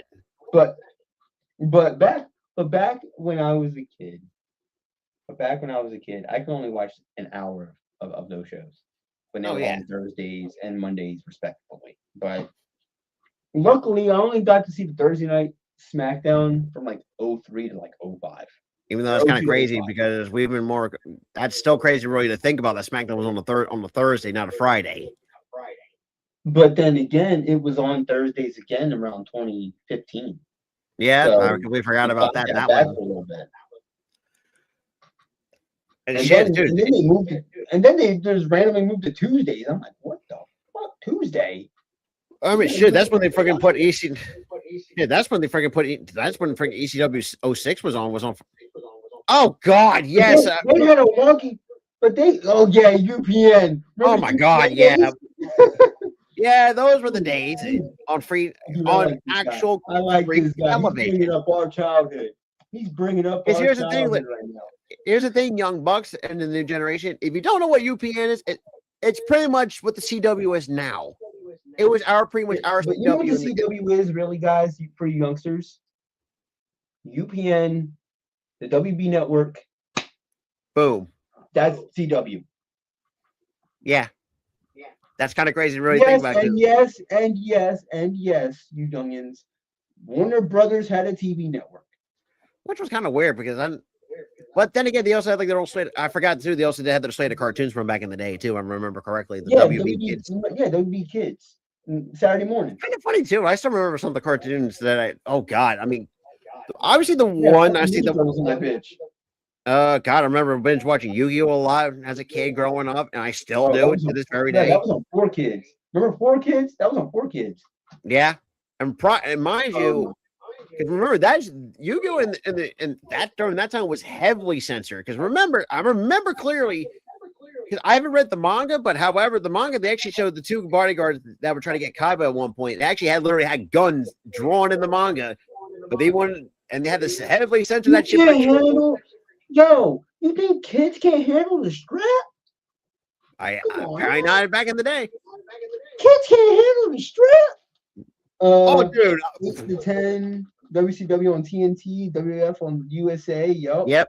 I remember that too. That was the time slot right there. That's the times I'm talking about. 9 p.m. to 11. And sometimes 11:05. And Tim, I bet you can remember this too. Like you and I almost had to freaking sit through the fucking the bad days of WCW in the early 2000s. Yeah, but back to back to what we were talking about with those two networks, or network TV. Remember, I remember when ABC had a Saturday morning fucking. Yeah, I remember that clearly. Block. They had all the Disney shows on the shit. But I do remember. I don't remember WCW because I wasn't really around during. Or I was around for most of it. I wasn't wrestling until 02. But. The WWE on USA, I was around for that for a little bit. Then they moved to TNN, which became Spike TV. Even though Spike's have been remember Spike TV, yo? Dude, Spike TV back in the day had some of the most crazy but underrated shows of all time. The 1,000 Ways to Die was my number one show on Spike TV. I remember, yeah, 1,000 Ways to Die was my shit for some fucking reason. Seeing people die was just entertaining. Oh yeah, Walker. Yeah, reruns of freaking Walker. That's when the fucking joke started. The Chuck Norris doesn't do whatever. Chuck Norris doesn't have a chin under his beard. He's got like another fist or something like that. That's where the fucking goddamn myth came from. He doesn't have a chin under his beard. He has a fucking fist. And the fact that fucking Family Guy brought that myth into the show, like years later. And then it was like Chuck Norris is like he doesn't do something, but he demands it or whatever the jokes were. But that's where it started. This is the same Chuck Norris got fucked up by Bruce Lee in a freaking parody movie. I remember when a wrestler. I don't remember it because it was like the mid '90s or whatever. I don't remember. I saw a clip of him fucking people up. Yes, Blue Mountain State. Oh come on, who doesn't remember? I still can't believe the motherfucker that yells a lot in that show is Reacher. That's still fucking nuts. Yeah, I'm like, what the fuck? Reacher Andrew, what's that high pitched fucking scream? Yeah, TNA. Speaking of this time, TNA, Thousand Ways I to still Die. remember. UFC had a partnership with them because they had the Ultimate Fighter on that network. Oh, dude, I They remember also binge had a, they watching. also I was had a watching few, every they episode of also had a the. few free. Hold on, they also had a few free fights on there. That is, yeah. This was freaking goddamn. This was like UFC. What I think what at its lowest point in. No. Spike. They reached a deal with Spike TV. This was like right after Dana bought the company. Oh right, okay, yeah. This was before. Yeah. Oh yeah, Thad Castle. Yeah, Thad Castle. Yeah, the freaking pot. I Oh, yeah. remember, dude. I remember the fucking that was the scene where it was like, get out, like really loud and shit. It was the scene Or the fact- where he poured milk into a fucking condom. Or the fact And that it revealed that the fucking condom was fucking busted with holes. oh yeah, he broke every single condom in that scene. It's like you're trying to get You're trying to get my quarterback pregnant? Get out! or the fact or the freaking You're trying to ruin my quarterback's career? Get out! I was like, who stole my pocket pussy? I was like, whoa. Yeah. You remember when he like ran into practice and he was like, "Who stole my pocket pussy?" And I'm like, "What the?" I'm like, Oh "What yeah, the that's right. I remember he did. I remember he did take Oh it. yeah, the one episode where he took acid. Yeah, That was crazy, you know. he was Well, like, crazy. but other than that, like I said, we can talk all the shit all like this all night long. However, like I said, I got work in the morning. I gotta get ready for bed.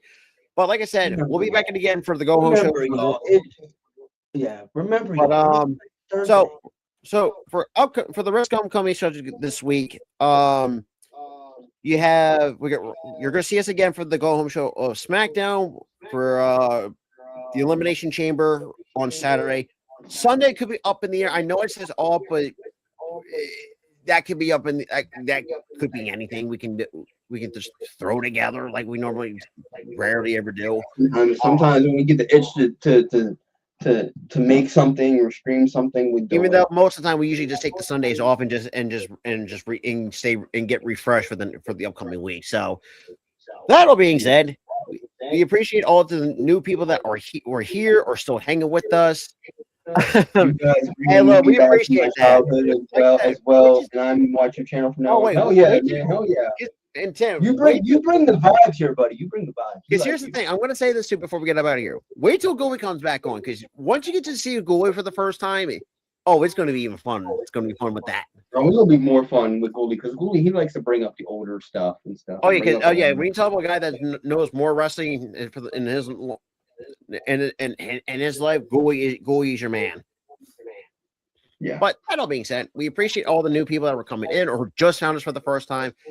Guys, make sure to hit the like button. Definitely subscribe to the channel. Make sure to ring that notification bell for all post notifications.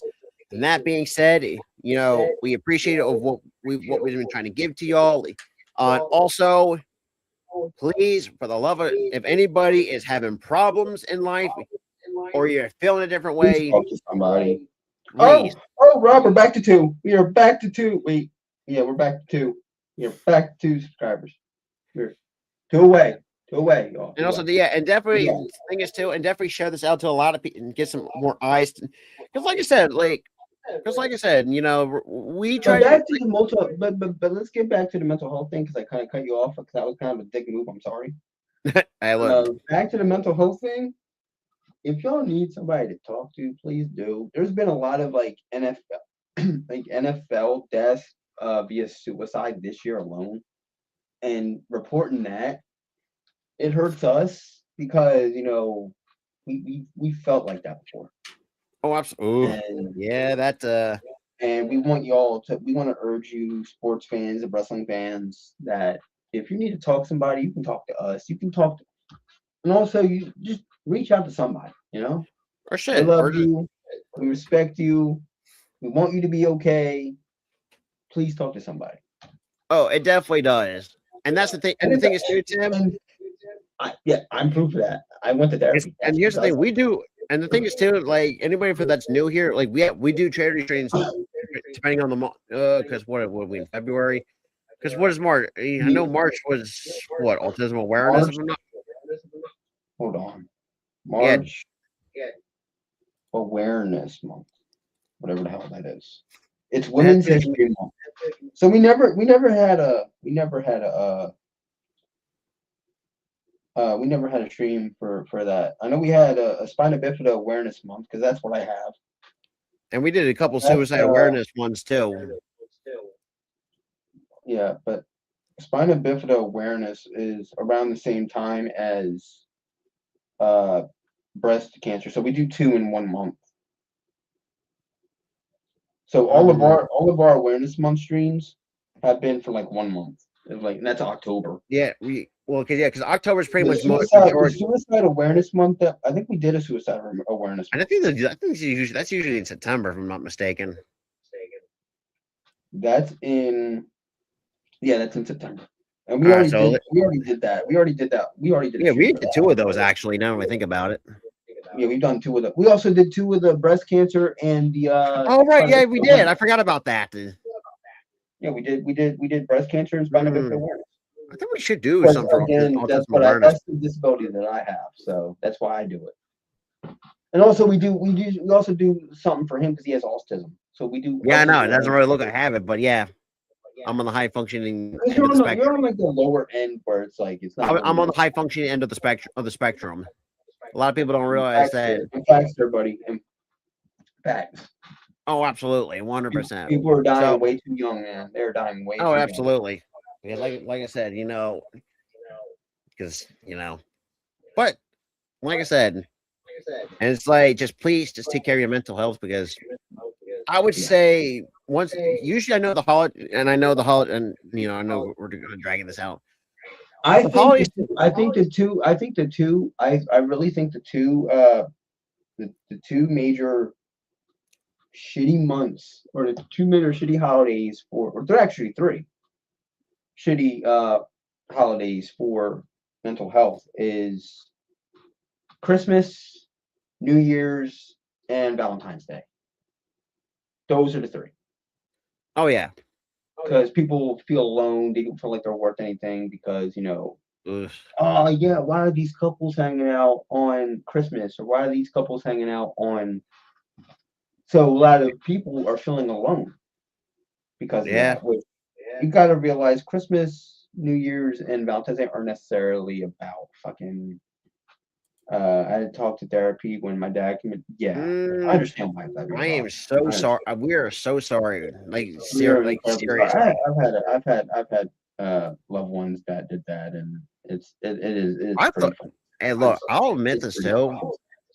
And I told Tyler this a few times. Like there was a few times growing up. Robin did it himself. Robin was did it a couple times. I was bullied. Because let's be real, I had to almost do it the old-fashioned way because I was bullied heavily because I was like, because I know it's like because nowadays you have 4 eyes is not like I said, if someone called me, I was like, nah. But as a child, like I was realized too, as a child, like it hits differently. Oh man. That does suck, man. It does. Incredibly sad and incredibly sympathetic. Losing a parent in general it's just terrible. Yeah, losing a parent in general doesn't matter what it's about. It is terrible. So we're very sorry to hear that from you, man. Absolutely. And yeah, I hate bullies too, man. I hate bullies too. I remember, I think I was bullied like 1 time on the fucking internet, and my whole entire fucking family just went off on the motherfucker. Oh yeah. Until they and that's that's the reason why too that that's the reason why I had the rule. If you guys read like the channel bio itself, that's why I had the rules up there. Now, here's the thing. I'm not certain because look, and we talked about this once before. It wasn't even on here. It was on Facebook. Well, this was before you started streaming. Well, I know, but I'm just saying. But like when I took, there are some assholes out in the world. I had freaking block a lot of people on here because because of how they were saying about how I look. So yeah, I know I'm fat because let's be real. Yeah, am I insecure? Oh fucking yeah, I am. But at the same time, it's like I'm just happy to fucking be here. Like, y'all can just. Dude, that was me. I got bullied on Facebook because of my looks, and also I got bullied on here because of my looks. I remember that. I remember I had to get rid of. They had to mention they had to mention a certain thing. I don't want to get into it because I'm like super fucking. But seriously, like they had to mention my looks, and I'm like, dude, I'm not the best looking motherfucker out there. Neither am I. I'm like, he's not, but we're fucking here for a reason. We're happy to be fucking here. Who cares? Hey, look. What else? I ain't here for you. Hey, look. And the thing is too, and this is another thing I've always said too, like we're not made for everybody. You know, when it comes to our dude, read that fucking. We got 2 people that kicked bullies' asses in high school. Are we garnering badasses on this channel, Rob? 2 people that freaking subscribe to us did that shit. And that is true. And at least we're living better lives than they. Yeah, that is absolutely fucking true. 100%. I'll tell you that much. So on a more positive note, before we get up, like I said, I know we're dragging this out for longer than I need to, or we need to. Sorry, we've been on here for 3 hours. We've been dragging. But overall, we'll be back in, and we'll be live tomorrow night for the Go Home Show at the Elimination Chamber. We'll be live for the Elimination Chamber itself. And Sunday could be up in the air. Probably we're not going to do anything unless Tyra wants to do something. But I don't know if there's anything good for Sunday. Well, I mean, I'll find. I gotta see what kind of games are going to be, playing on Sunday. But that all being said, we appreciate all the new people that are coming in. I mean, NBC does like the Sunday night basketball. I don't know. Let's just hope they have a better fucking matchup it's not the goddamn Knicks. Oh my god! 2 fucking blowouts because of the fucking Knicks. Like, yeah, if anybody, yeah. I just said Sunday night fucking Knicks instead of basketball. Motherfucker. Are the Knicks really playing Sunday night? No, I said Sunday night. I typed Sunday night Knicks. Oh, yeah, Tim, if you want to go back to how me and Tyler were fucking agitated. Oh, yeah. Go back to the one, because like I said, we have a playlist when it comes to our play-by-play streams. If you go back to the NBA one, you know what, Rob? We should do Sunday night basketball. Who's on the slate of schedule that night? Sixers, Celtics. Uh, Should we? I think it'd be close. Okay. I don't think it's that bad with it. But here's the thing, Bob. The Sixers are not bad where they're going to get blown the fuck out. Let's be honest. I hope you're right. Be that bad, Rob. They're not the fucking Knicks. Who else? Like who else? Is it just the Sixers or the Celtics? Who else is playing on Sunday night?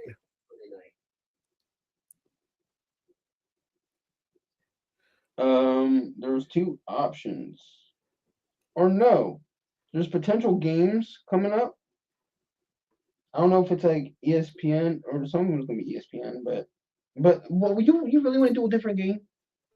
Well, I need actually. Let me say, because we like the Sixers, but I don't think the Sixers are gonna be that bad where it's a fucking blowout. I mean, the way how they've been run, like I said, I haven't watched the Sixers game in a hot minute because Sixers have not been even in their losses, they've had close losses. True. I mean, luckily they did win tonight, so that's a start. Okay. And also, there's history that's going to be probably made for this weekend. No, that is true. It's the one. Tyrese Maxey is slated to probably break Allen Iverson's record for threes. Well, he did tie AI's record tonight. Okay, so maybe it's going to be broken before then, but still. But